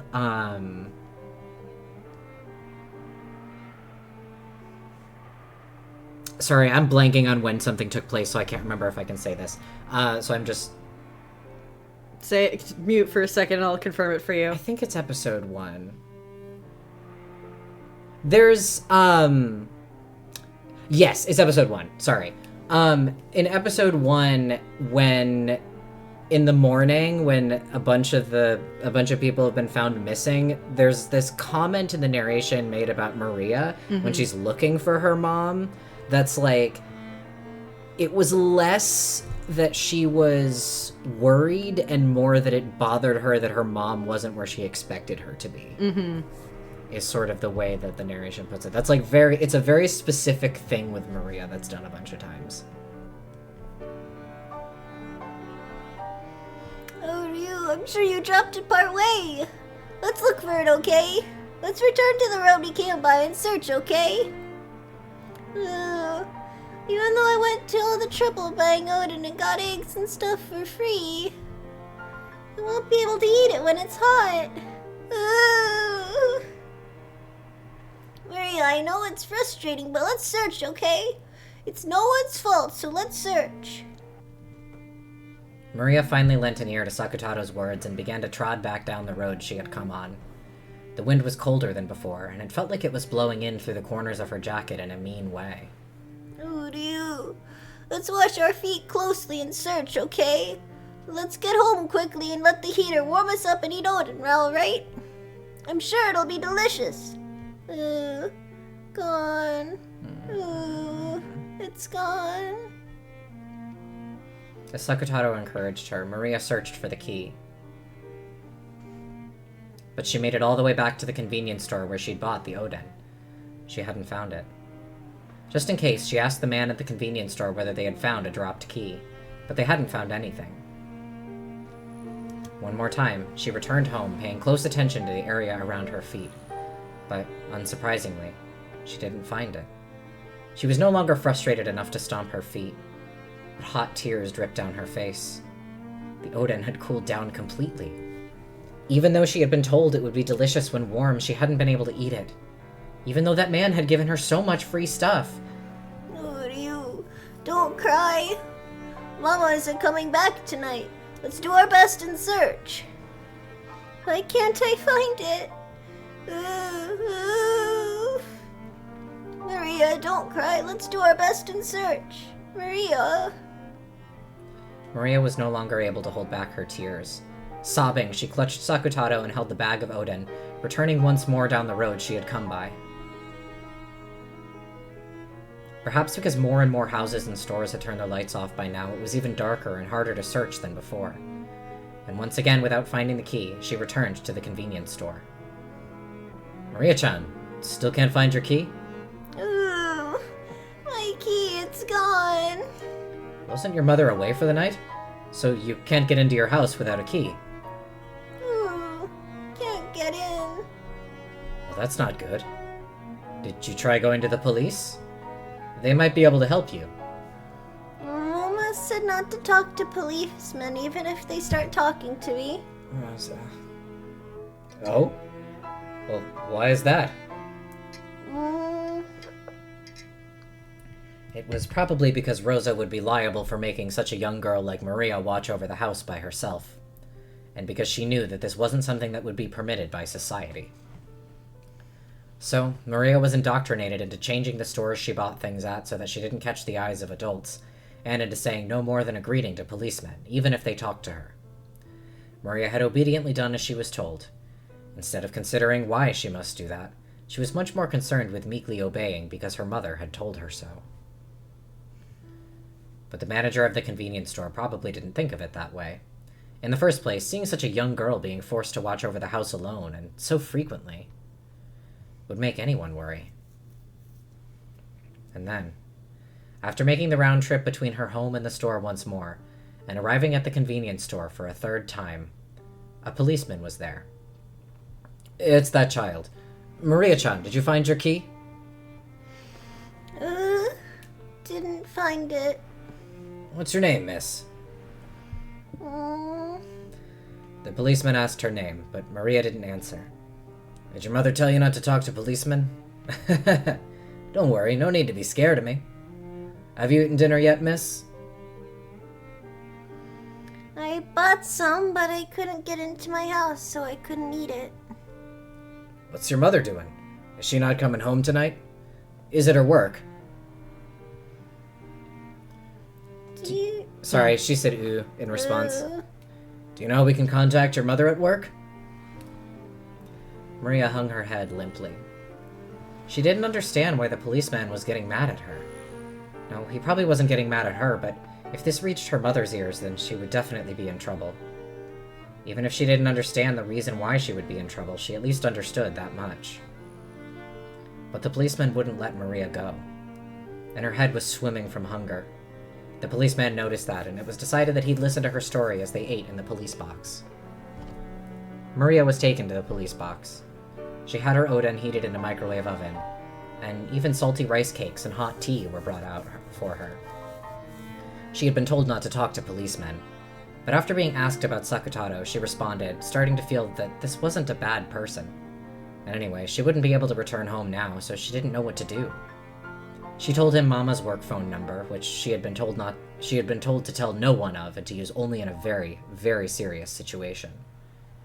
In the tatami room inside the police box, as she ate the oden that was so hot it felt like it would burn her, she watched the policeman making the phone call, lazily thinking, I'm probably gonna get in trouble. Will Mama get mad at me? Ooh, you.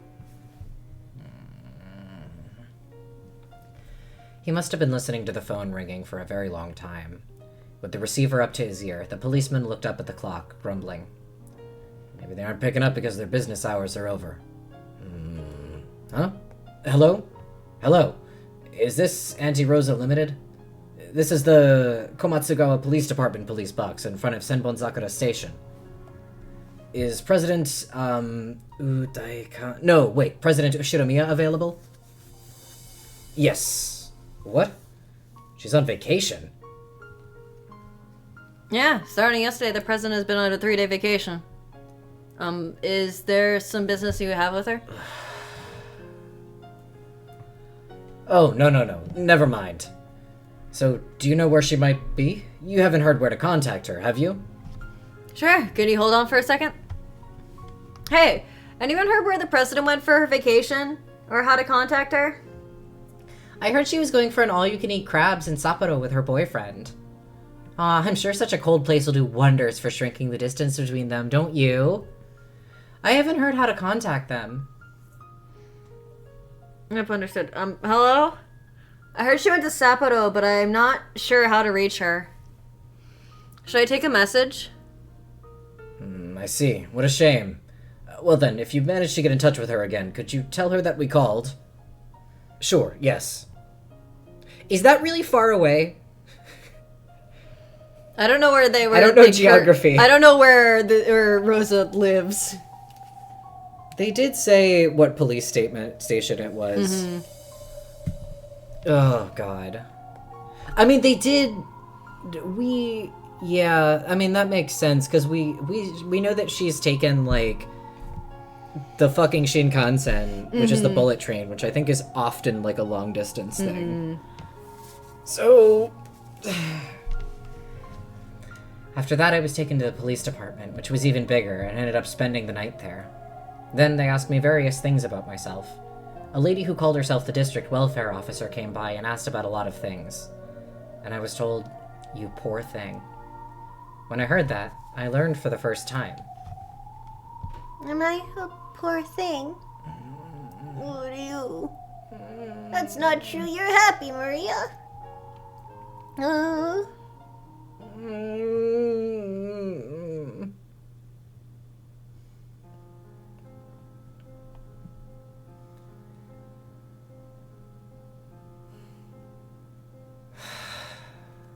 Then, Rosa came back. Maria was told to go to her room, but on her way back from the bathroom, she hid by the entrance to the living room and listened in on the exchange. The person who had come to visit was the female district welfare officer who had asked Maria various questions on that other day. "You can't be so pushy! Maria's heart is too innocent and delicate. So if there was an insensitive kid there, she could be hurt." The thing is that it's the island at the top of the whole archipelago, so even if you're close to Hokkaido, it would take a trip. Okay, so it's up there. There's basically no way for it to not be... Oh, Jesus Christ, Rosa. Please stop your pointless meddling. In that case, miss, if the child is so delicate, why leave her home all alone? Shouldn't a mother be together with her child? I am together with her as much as I should be. I don't need to take instructions from you for something like that. Oh, really? She's very well known in this area. They say your daughter frequently goes out at night to buy things and eat. Everyone was worried and looking out for her. How do you know that was my child? There's got to be plenty of children around this town, right? Don't just suddenly decide that it's my Maria. Kids sometimes walk around outside at night, right? How could you prove that they were all my child? It's well known around the shopping center that a girl holding a lion stuffed animal often stops by to eat dinner and buys things. I'm going to claw my skin off. Everyone treated Maria-chan with care out of concern for her. Sometimes people even escorted her home thinking the night roads might be dangerous, you see. You can find lion stuffed animals anywhere. It was none of their business escorting her home. Are they thinking of kidnapping Maria? Don't bother her. She's well known by everyone, and they were worried about her. With her lion stuffed animal. Maria is my child. I am raising her. I have no intention of putting her in some strange institution. Stop your needless meddling. Does that lion stuffed animal mean me? It's okay. I'm the one in trouble. It has nothing to do with you, Sakutaro. Maria hugged Sakutaro, continuing to watch her mother fearfully. I also wish I could be with Maria every day. But I'm a single mother, so I have to work. I may not look it, but I'm the president of a company, and I bear responsibility for my employees' well-being. I'm busy with my work all year round, so there's no time for me to rest. Really? But you've been on vacation these last 3 days, haven't you? I have not been on vacation. I've stayed at my company all night working. There's a mountain of matters to be taken care of that the other unreliable employees can't handle. Why are you lying like that? Someone from your company said that you were taking a 3-day vacation, you see. You went to Hokkaido with your boyfriend, right? Leaving your daughter by herself for 3 whole days. I don't know anything about this boyfriend. I don't know anything about Hokkaido. Where are you getting this nonsense? Why? Why? Do you have any proof? What the hell? Don't just start butting in on someone else's family matters. I love Maria. I have my own way of loving her, so just keep your mouth shut. I didn't go on a vacation. I was just working the whole time. I was trying to finish things up I was trying to finish things up at work with all my strength because I wanted to see Maria as soon as I could. I stayed at the company the whole time. I don't know anything about Hokkaido. Just go ahead and say something. Don't just go ahead and say something like that. Just get out. Get out. What's wrong with you? Get out. Get out. Rosa raged, her hair flying wildly. Yeah, she's acting like a 5-year-old right now. Which is so potent for Rosa specifically. She clearly has not had really good role models in terms of how to handle anger. I don't know what you're talking about. Her family is so normal, and it's clear that we famously know that all her siblings and her parents Treat her great. treated her so well and modeled such good adult behavior for her. I mean, her siblings were all pretty much adults from the time she was a very small child. So she's had responsible adulthood modeled from her from a very young age. And that's why she could grow up healthily. And be the wonderful person she is today. What if I died? That's why she could grow up. She grew up! A teacup was knocked over from the force of her standing up. But far louder than that was the sound of her beating the table with both hands. When faced with this rage that could accurately be described as wide-eyed derangement, the district welfare officer couldn't help but be taken aback. And the same went for Maria, who was secretly watching this from the hallway. She had already seen her mother in a rage several times before this. But she had never seen her this crazed with anger. When she saw this, Maria was sure. This was no longer her mother. It was some other evil being that was possessing her mother's body. And then, she herself was discovered by the evil being. Maria knew that she was being reflected in the evil being's eyes. Her mind went blank, and she felt as though her field of vision was racing off into the distance. After fiercely closing in on Maria, Rosa mercilessly slapped her on her small shoulders, and dropped her gaze towards the stuffed animal Maria was holding, Sakutaro. Maria, even though I told you so many times not to take that outside, you brought it with you, didn't you? Ryu, it isn't Maria's fault. I told her to take me. That's not true. I brought Sakutaro on my own because I was lonely. So, Mama, it isn't Sakutaro's fault. Ryu, Maria. It's not Sakutaro's fault. It's not Sakutaro's fault. Instead of Maria, the brunt of Rosa's anger was aimed at the lion stuffed animal Maria was holding. A girl went shopping in the middle of the night, always clutching a lion stuffed animal. Because of that, she had become well known in the shopping center. Didn't I tell you not to take stuffed animals with you? Why can't you listen to what Mama says? Why? Why can't you follow Mama's rules? With every single word, she stamped her heel and banged furiously on the wall. Of course, she didn't make direct contact with Maria. However, the violence of the harsh sound certainly beat against her. Miss, stop that! Let go!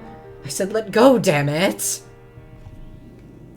The district welfare officer had come back to her senses and was pinning Rosa's arms behind her back. But the instant Rosa was touched, she went wild, furiously throwing the welfare officer off. She hit the table and fell to the ground. Fucking hell. A teacup on the table smashed on the floor, making a violent sound. Maria didn't do anything wrong. It's my fault, so don't scold Maria. I'm the one who brought Sakutaro. It's not Sakutaro's fault. It's not Sakutaro's fault, so don't look at Sakutaro with those scary eyes. Don't look at him. Don't scold Maria. Don't scold Maria. Who do you? You... What were you doing just now? And a minute ago, too? Do you also play with dolls like that? Outside? Did you do it in front of the people in the store? So that's why they remembered you. Die, you brainless moron! Why are you such a dumbass? Hi, everyone. The sentence, die, you brainless moron, was said by Ava to Rosa in the previous episode. I hate this game. Answer me honestly. When you went out, you always walked around with that stuffed animal without telling Mama, right? Who do you? Stop using that weird stuffed animal talk. Speak with your own words, not a stuffed animal's. Sakutaro isn't a stuffed animal. He's my friend. Don't call him a stuffed animal. Don't. Yeah, I get it. It was called Sakutaro, was it? You took him with you all the time and you went shopping without telling Mama, right? Yeah. Maria admitted it honestly. If she hadn't admitted it, then Sakutaro would have said something to take the blame, so by admitting it right away, she was protecting her small friend. Only Sakutaro? Any others? You haven't been bringing weird things to school too, have you? Miss, surely your daughter has done nothing wrong. Stop this interrogation at once. You stay quiet! I'm talking with my daughter, aren't I? Come on, Maria, look at Mama when you talk. What's the answer to Mama's question? Correction, not years after she got it, years after she made it. Yeah. It wasn't just Sakutaro. All of the rabbits were with me too. Do you have them with you now? No. Maria fished around in her pockets, pulling out 4 ceramic rabbits with her tiny hand.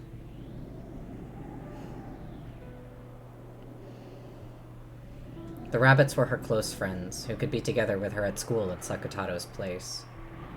Tiny hand. But when Rosa saw that, she shook her head slightly as though dizzy. On a school notice, it had been written that Maria was apparently bringing toys to school and playing with them, and her family was instructed to try and prevent this. But Rosa had rejected that, blaming the teacher and phoning in a protest of her own to the school, saying that there was no way her child would bring toys to school.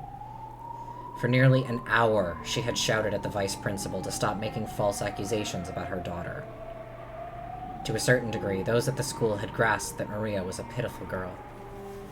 They knew that the small toys she brought in were her only friends, so they had done their best to overlook it. But when the other students caught sight of them, some of the boys had started complaining that only she could bring toys, and the school had racked their brains on how to cope with this. They had tried to gently send a warning by way of the mother, but after Rosa's overreaction, even Maria's teacher decided to overlook it. But now Rosa knew. She had been the one who was wrong, and her daughter really had been bringing toys to school. And those at the school had known that she was a disgrace who had brought toys to school and played with them as though they were her only friends. To Rosa, who thought her daughter was just a little different from normal children, having this peculiar side of her daughter exposed and found fault with was, more than anything else, something she couldn't bear. So she howled. She raged. The district welfare officer tried to cut between Rosa and Maria again, but she only met with Rosa's wrath once more. Rosa once again threw the woman off with a face like a demon, when even that failed to curb her anger, she stomped on the ground over and over again so forcefully that it seemed she might break through the floor. You know who also loves stomping the ground when they're frustrated? Yep. Maria. Yep. I wonder where she got that from. Then, after seeming to come back to her senses for a second, she immediately froze her harsh breathing and asked Maria. Maria, those rabbits in the band, are they your close friends? Well, I see. Isn't it great that you have a full 4 friends? As she said that, Rosa grabbed one of the rabbits from Maria's hand. Then she shoved it in front of Maria's eyes so she could see it very well. The cute rabbit holding a trumpet was a small doll like a chess piece. She slowly lifted it into the air. Of course, Maria's and Sakutaro's eyes also followed it. And then, with a speed that the eye couldn't follow, she smashed it against the wall. She had half imagined that this worst possible thing might happen, so she instantly realized what had been done. So, Maria let out a short, despairing scream. It was in pieces. It had been small and sturdy, but that hadn't been enough to withstand her mother's fierce rage. Because you didn't listen to what Mama told you, I broke one of them. From now on, every time you disobey something Mama says, I'll break another one. Remember that! Miss, you think you could call yourself a mother after doing something like that? Think you could do something like that and not hurt your daughter? Hurt Maria? I'm also hurting, right? Who's gonna take responsibility for my wounds? Well, who is? Didn't I tell you to shut up? stop it, Mama! It's my fault! Don't get mad at this lady!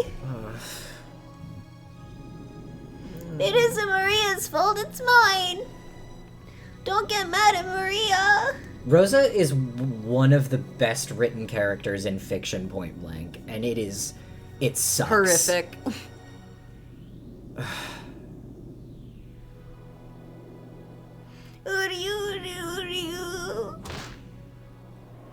Didn't I tell you to stop playing with stuffed animals like that? In the first place, it's disgusting. You say a stuffed animal is your friend, just how old are you? How old? Well?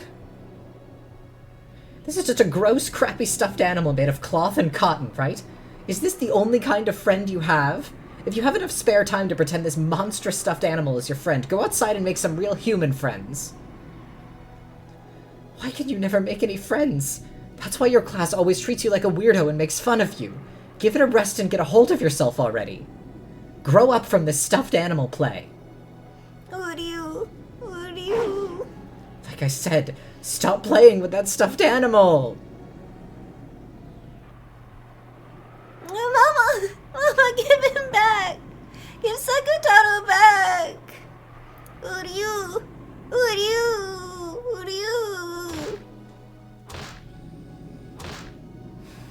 Mama grabbed hold of Sakutaro's head and took it from me. Then, she smashed him against the wall over and over. It hurts.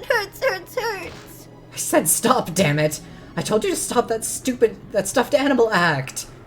It's because of this stuffed animal. That's why you can never make any friends. That's why you alone are pushed off to the side in your class and treated like a freak. I should never have given you a stuffed animal like this. I should never have given you such a disgusting stuffed animal. Stop it! It's also just in light of the fact that Rosa made this, it feels like an extra layer to the fact that she keeps calling it disgusting and monstrous and, like, she's disparaging very specifically Sakutaro, this thing that she put a lot of effort and love into. As something that she made as a symbol of her love to her daughter. Yeah. Stop it! Oh no. Stop it! Give Sakutaro back! Sakutaro is my friend! My best friend! As long as I have Sakutaro's there, I don't need anything else! So give him back! Give him back! Something she created she thinks is disgusting and horrible and is hurting. That means nothing. For some reason, my frantic request just added oil to the fire of Mama's anger. Mama pushed my arm aside as I tried to grab Sakutaro and snatch him back, and in a bizarre way, she stuck her fingernails on both hands deep into Sakutaro, twisting him. The red muffler, which I had carefully wrapped for him every day, came off and fell to the floor. Sakutaro, who had been so precious to me, was twisted, smashed, torn at with fingernails so much. He was twisted painfully, his face curving in sadness. Then Mama's fingernails found a stitch on the neck and tore it. With the fingernails of both hands, she tore it apart.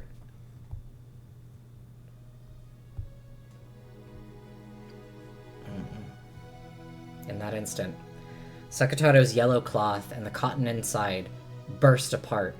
It looked almost like moist cotton candy. Would you... Sakutaro? Maria? Sakutaro? Would you... Taro? Taro?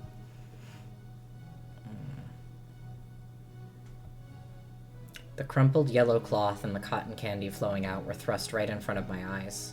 Then, through Mama's face, the evil being stated it clearly. Sakutaro is dead. Sakutaro, Lady Maria's white heart, which was torn apart. His broken vessel can only be regenerated by the Meister who created him, Rosa. However, Rosa disposed of the vessel's fragments and even lost the pattern paper. On top of that, his existence was denied by the Meister herself, so his resurrection is now impossible. The Meister died in 1986, and any chance for his resurrection disappeared for all time. Even the endless witch Beatrice could not manage it. So, doing this scene, I took a break right at the empty text box scene, so upon returning, the first thing I got was this. Oof. Man. Oof.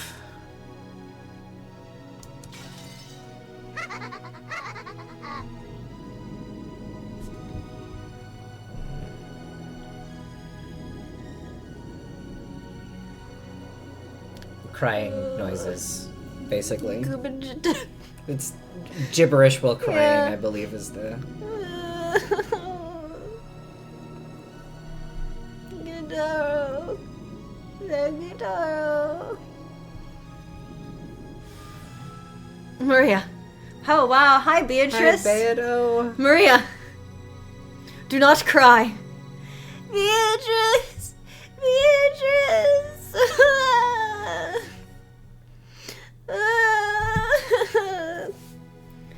Sakutaro was a good friend. As long as you do not forget that, he will always be with you. So do not cry. Bring him back to life. You can use a lot of magic, Beto. Godspeed, Grace. Thanks for Bye. hanging out. You can even bring Sakutaro back to life, right? About that. Of course, if Sakutaro had been my furniture, it would have been easy. However, Sakutaro is your furniture. That makes it difficult for me. You say it's difficult, that means it isn't impossible, right? Bring him back to life. Bring him back to life with the endless magic.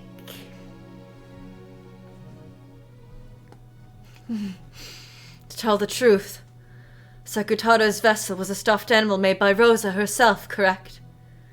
That Rosa has denied Sakutaro.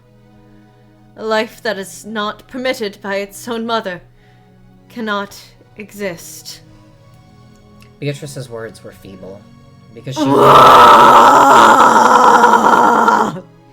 Yeah, no matter what the excuse, it wouldn't be enough to calm Maria and make her accept it.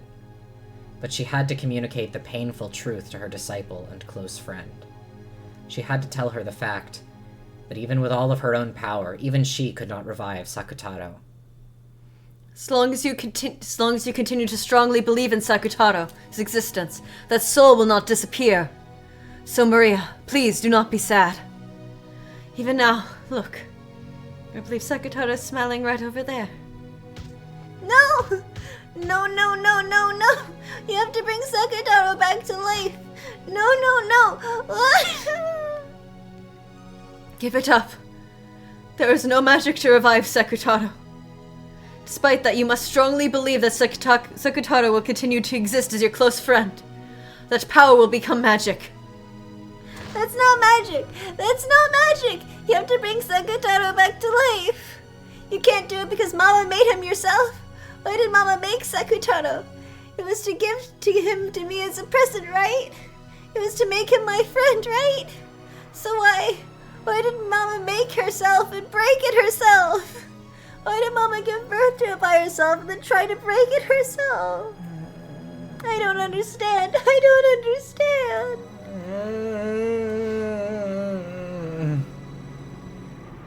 I hate Mama. Hate Mama. Can't stand it. Can't stand it. Too sad. Too sad. Why did Mama give birth to it by herself and try to break it by herself? Wanna smash Mama up like she did to Sakutaro. Wanna stick my fingernails in it, tear and turn her to cloth and cotton. I can't stand it. I can't stand it, Beatrice. Sakutaro.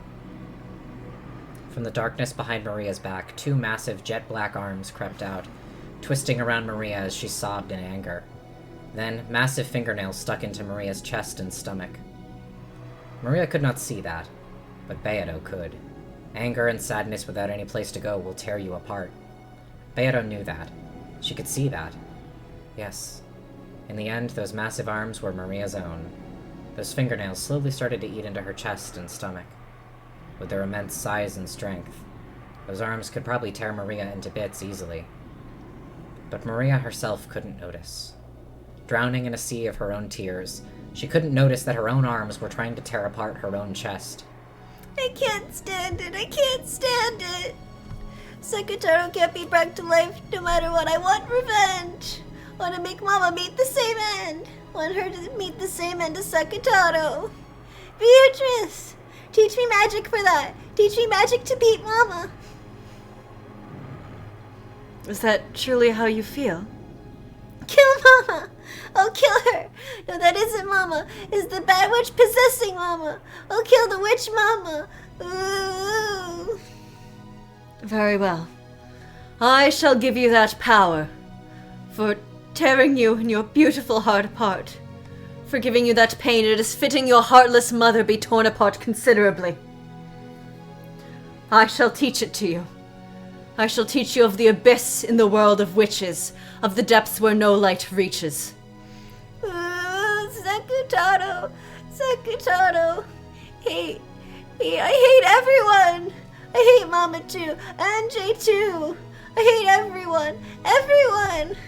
Ah.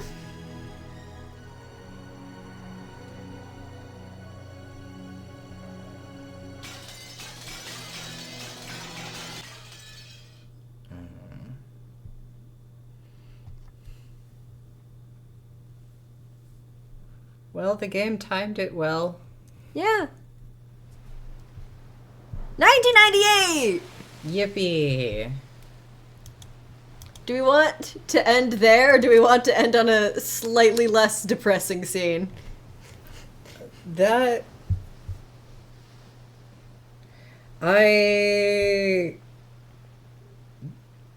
think this is gonna be this is long. Mm-hmm. Okay. It's long enough. I think we should save this specifically because if we end on the less depressing scene now, then we start on a depressing scene next week. Fair enough. But we can like chill for a bit. Do we all just want to chill for a bit? Yeah. Do we want to talk about our feelings? Just because I don't want to just cut you loose after all this. Mm-hmm.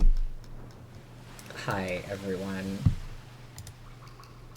Quick congratulations. That's probably the most emotionally difficult part of the game. Mm-hmm. At least in terms of, like...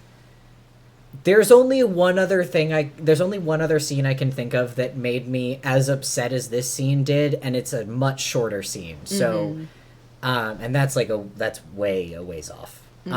So we don't even have to think about that right now. But the good news is that this is, like, in my opinion, this is as rough as it gets. Mm-hmm. Now, we're still in the episode 4 Torment Nexus. Yeah, it isn't over yet. But I will say we are past some of the most difficult shit in the game, so pat yourselves on the back. It's a good thing to... Because I remember when after you got that scene, you had to stop playing Yes. Umineko for like a week. Yeah, I took almost a week off of Umineko pretty much around this point, because I was just... I believe this was the one that gave me stress dreams, because it was upsetting to me to a degree that caused me to have stress dreams. And I was like, I should stop reading Umineko for a little bit. And it's a good thing we have a whole week till the next one. Mm-hmm. But yeah, it is. I mean, we're still on Rikishi's wild ride, but I will say, dude, yeah, I took a break after the NJ scene and waited for like 2 weeks and came back to Jesters. The fact that those are back to back is crazy. Yeah, it hurts. But rip It the does Band-Aid get- off, I guess. Yeah, no, I'm not. No, yeah, you should.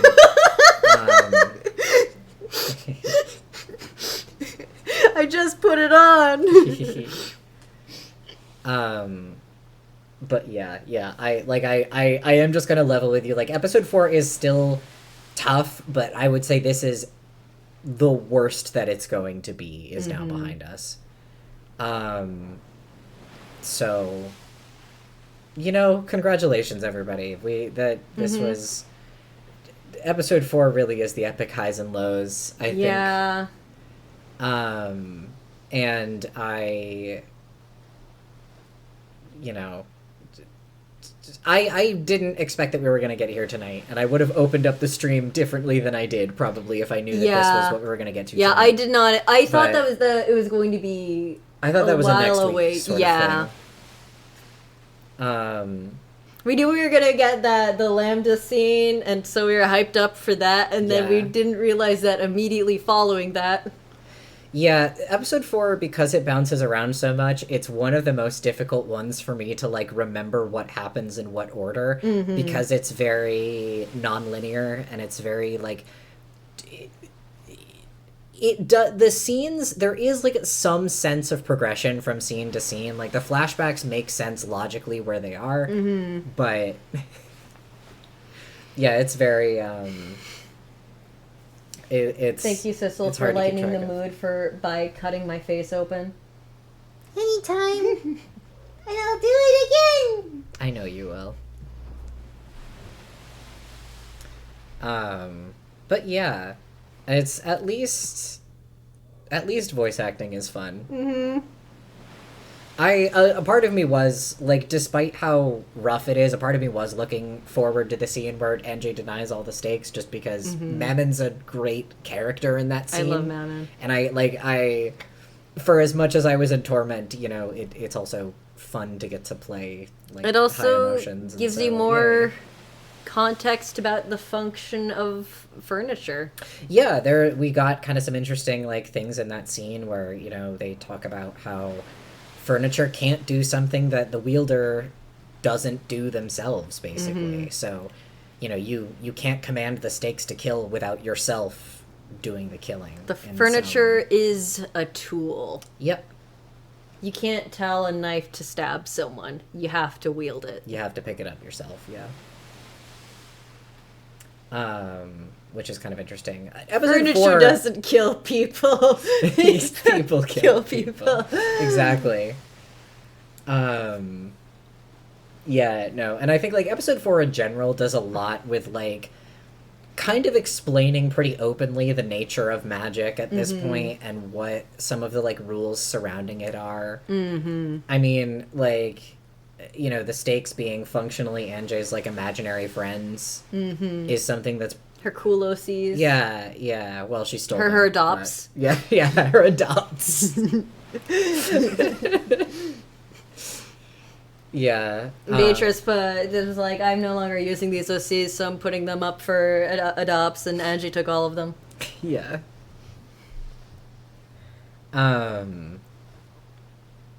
So it's very I like episode 4 a lot for that reason, because I think it goes out of its way to kind of interestingly explain the nature of magic, some of the like rules and limitations of magic in a way that, like, once you're through episode 4 and you have kind of this understanding that they give you of what the magical characters are and what function they serve, like, within the narrative and to the characters, I think it becomes very interesting to kind of go back and try to apply some of that knowledge and apply some understanding.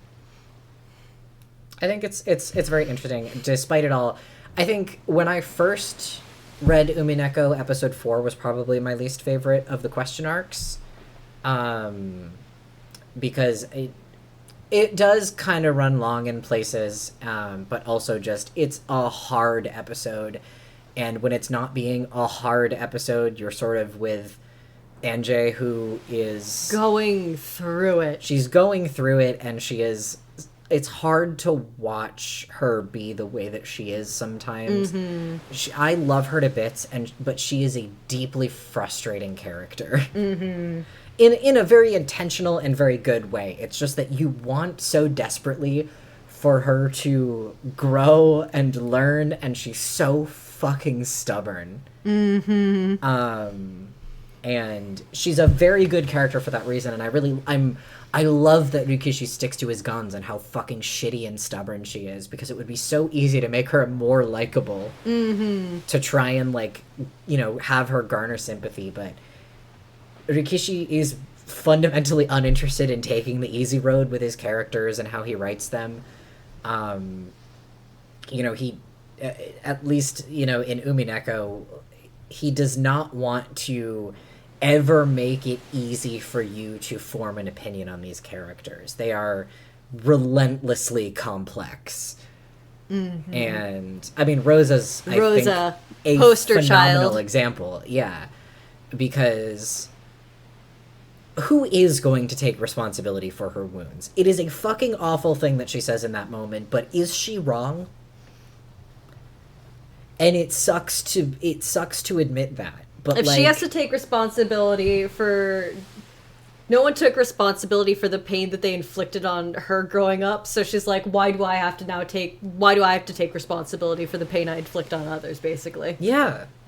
And that doesn't make it right. Yeah, absolutely Obviously. not. But it is...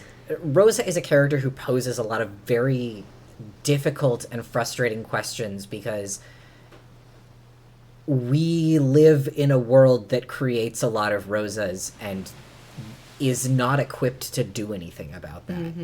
And that's very... Doesn't care to help with them. Yeah. And it's very... I don't know. She is such a good character and such a well-written character, and I fucking hate her.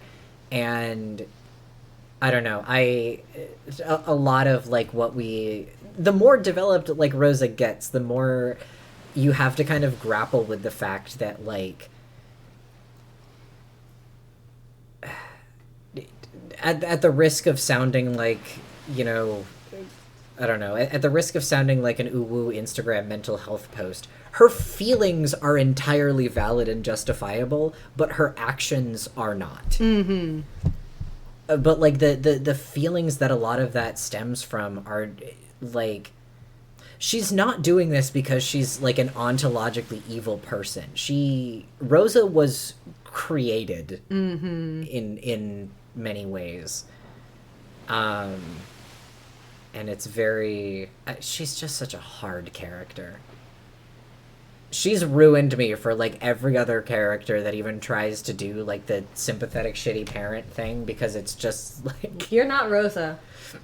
Nobody is on the level that Rosa is in that regard. God. Rosa. Maria. And Maria is such a phenomenally written character. Children are not easy to write. And Rikishi kind of keeps knocking it out of the park. Higurashi has some appallingly well-written children and teenagers. sometimes to its own detriment. But Yeah. Higurashi is more unstreamable than Umineko. for reasons I could not even begin to describe. Yeah. But yeah, no, I mean, like, writing a 9-year-old child, let alone like a very obviously autistic 9-year-old child, with the level of like depth and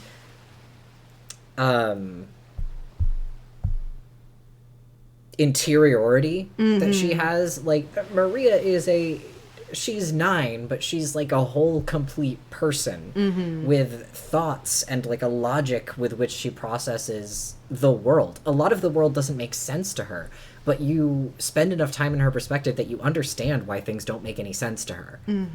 And Why is this thing not where it's supposed to be? yeah, I didn't do anything wrong, so why did the key disappear? As It's if it not my disappeared fault, to so punish her. It's not my fault, so it's someone else's fault.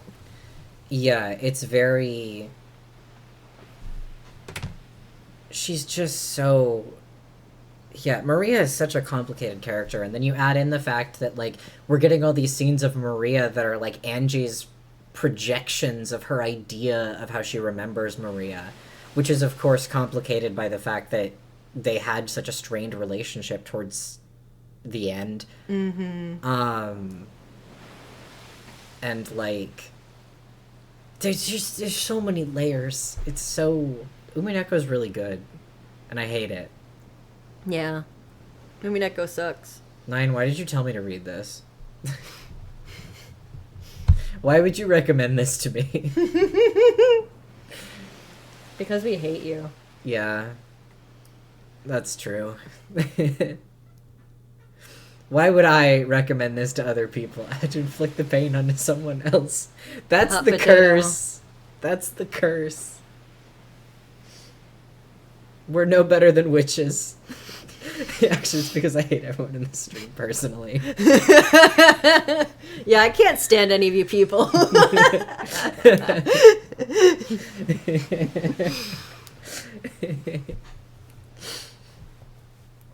Having the Red Truth audio sound effect is it's so abusable. I'm sorry. It's really good. I fully thought we were gonna get way more mileage out of ahaha.wav. I honestly forgot that we have aha.wav. We do, but somehow being able to say things in red has just been way more potent. Remember Lady Worldwide? Remember Lady Worldwide? Remember how we used to run? Remember how we used to run? Do you guys remember episode 1 when Beatrice didn't even like show up until literally the end of the tea party? Remember how we used to... So fucking true. So fucking true. God. Umineko's good. We're definitely the stuff we're getting to next week. We're still going to be a little bit in the Torment Nexus, but it's... In my opinion, it's a different flavor in such a way that I think it's going to be a little bit easier on all of us. There's still the agonies, but I think it's different. And what we've seen today is as bad as like the depictions of abuse get, in my opinion. At least as like lengthy and focused upon and harrowing. Like I really want to stress that we are through some of the most difficult shit that goes on in Umineko. There are many torment nexuses ahead of us, but this I think is the stuff that is, I don't know, some of the stuff that makes Umineko the hardest to recommend. But we did it. If I no, I shan't say. So I was like, okay, so the Torment Nexuses are not going to be like what we just had. Like, I don't think there's more school bullying from what I can remember. No. Well, certainly nothing that intense again. I don't remember if we're like out of the woods yet with that. We may be. I just don't want to confidently say that. And be that's wrong. why I was like, I shan't say, because I was like, wait, no, I don't know if I can be confident. But I do think that's another case where that's as bad as it gets. So yippee to that. Yippee. We're definitely. It gets. I don't want to say it gets easier from here, but it gets different from here. Well, I love it. I get to see category Umineko when they cry. Viewers too. That's you guys. Hey, that's you. You are the 2 Umineko viewers today. Congratulations. Congratulations. You win. I guess. This is definitely a win. Is it possible that next week will be funny? Hang on. Common knowledge? Certainly not common knowledge. But hang on. I'm crunching the numbers real quick. That's the sound of me crunching them. Okay, wait. So Cecil has been staring at you this whole time. I'm sure.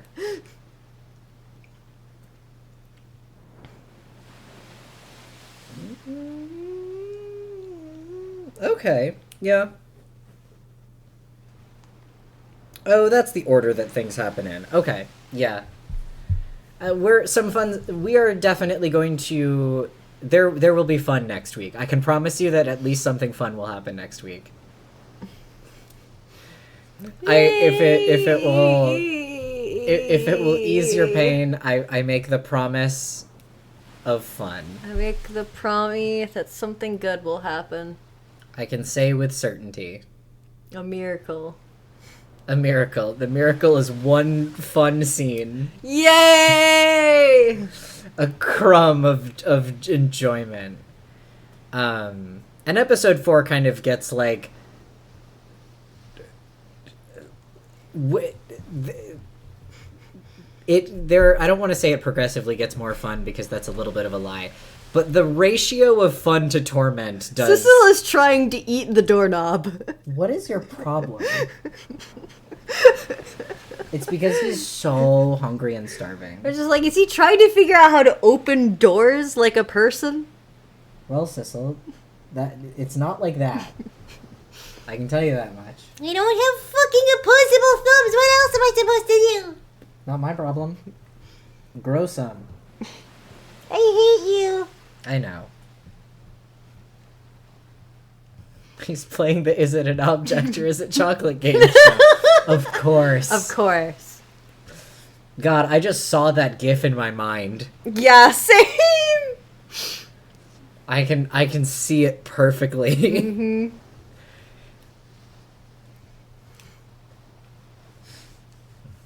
Well, Cecil, either way, you shouldn't be biting it then. Why?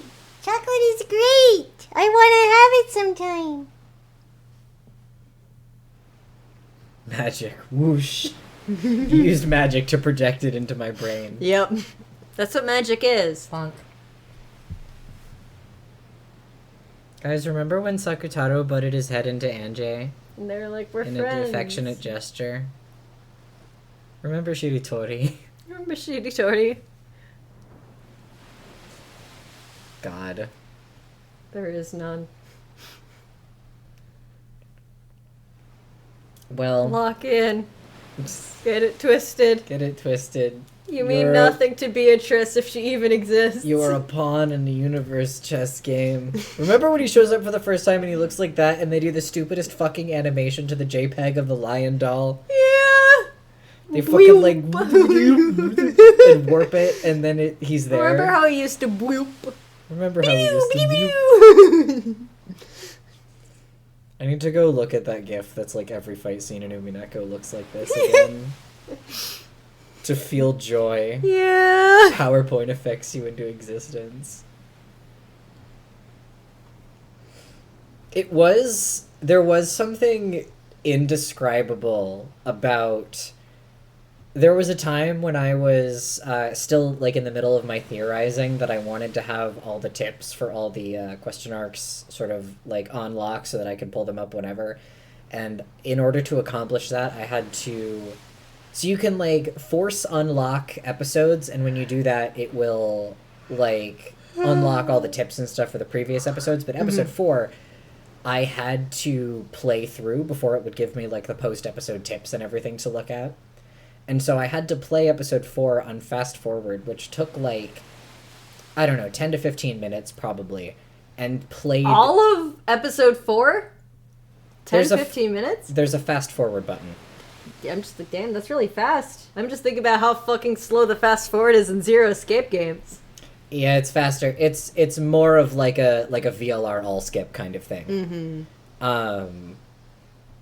And I went through episode 4, and the thing about when you fast forward is that it still plays all the like PowerPoint transitions and sound effects, and I can't describe to you what it's like to go through all of episode 4 in the span of 10 to 15 minutes and hear all of the fucking audio cues. Okay, well, I have an idea. Once we finish episode 4, we'll play that. We'll do that as our finale for episode 4, as our farewell to the question arcs. Well, we're all actively sobbing, by the way, because it'll be the end of episode 4. We're going to be in shambles. New stream. Our next stream after that will be us playing all of the question arcs on fast forward. Umineko speed run. Yep. God, I wish there probably is Umineko speed running. I There don't know is. how They it works. They get recommended to me. I don't understand. I truly don't understand. Neither do I. I guess it's all menuing. Yeah. What does that look like? Fast, I imagine. I haven't watched it, but I keep getting recommended, like, Umineko Answer Arc speedrun 2 hours. Answer arc speedrun makes more sense to me than question arcs. Not a lot more sense, but more sense.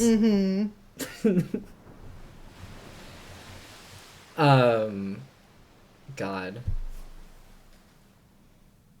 I wonder... I shan't say, but there's something I wonder about that and how that works. But yeah. I need to use the restroom real bad. Godspeed. Yeah, we can all call it. Everyone, go get yourself, like, an ice cream.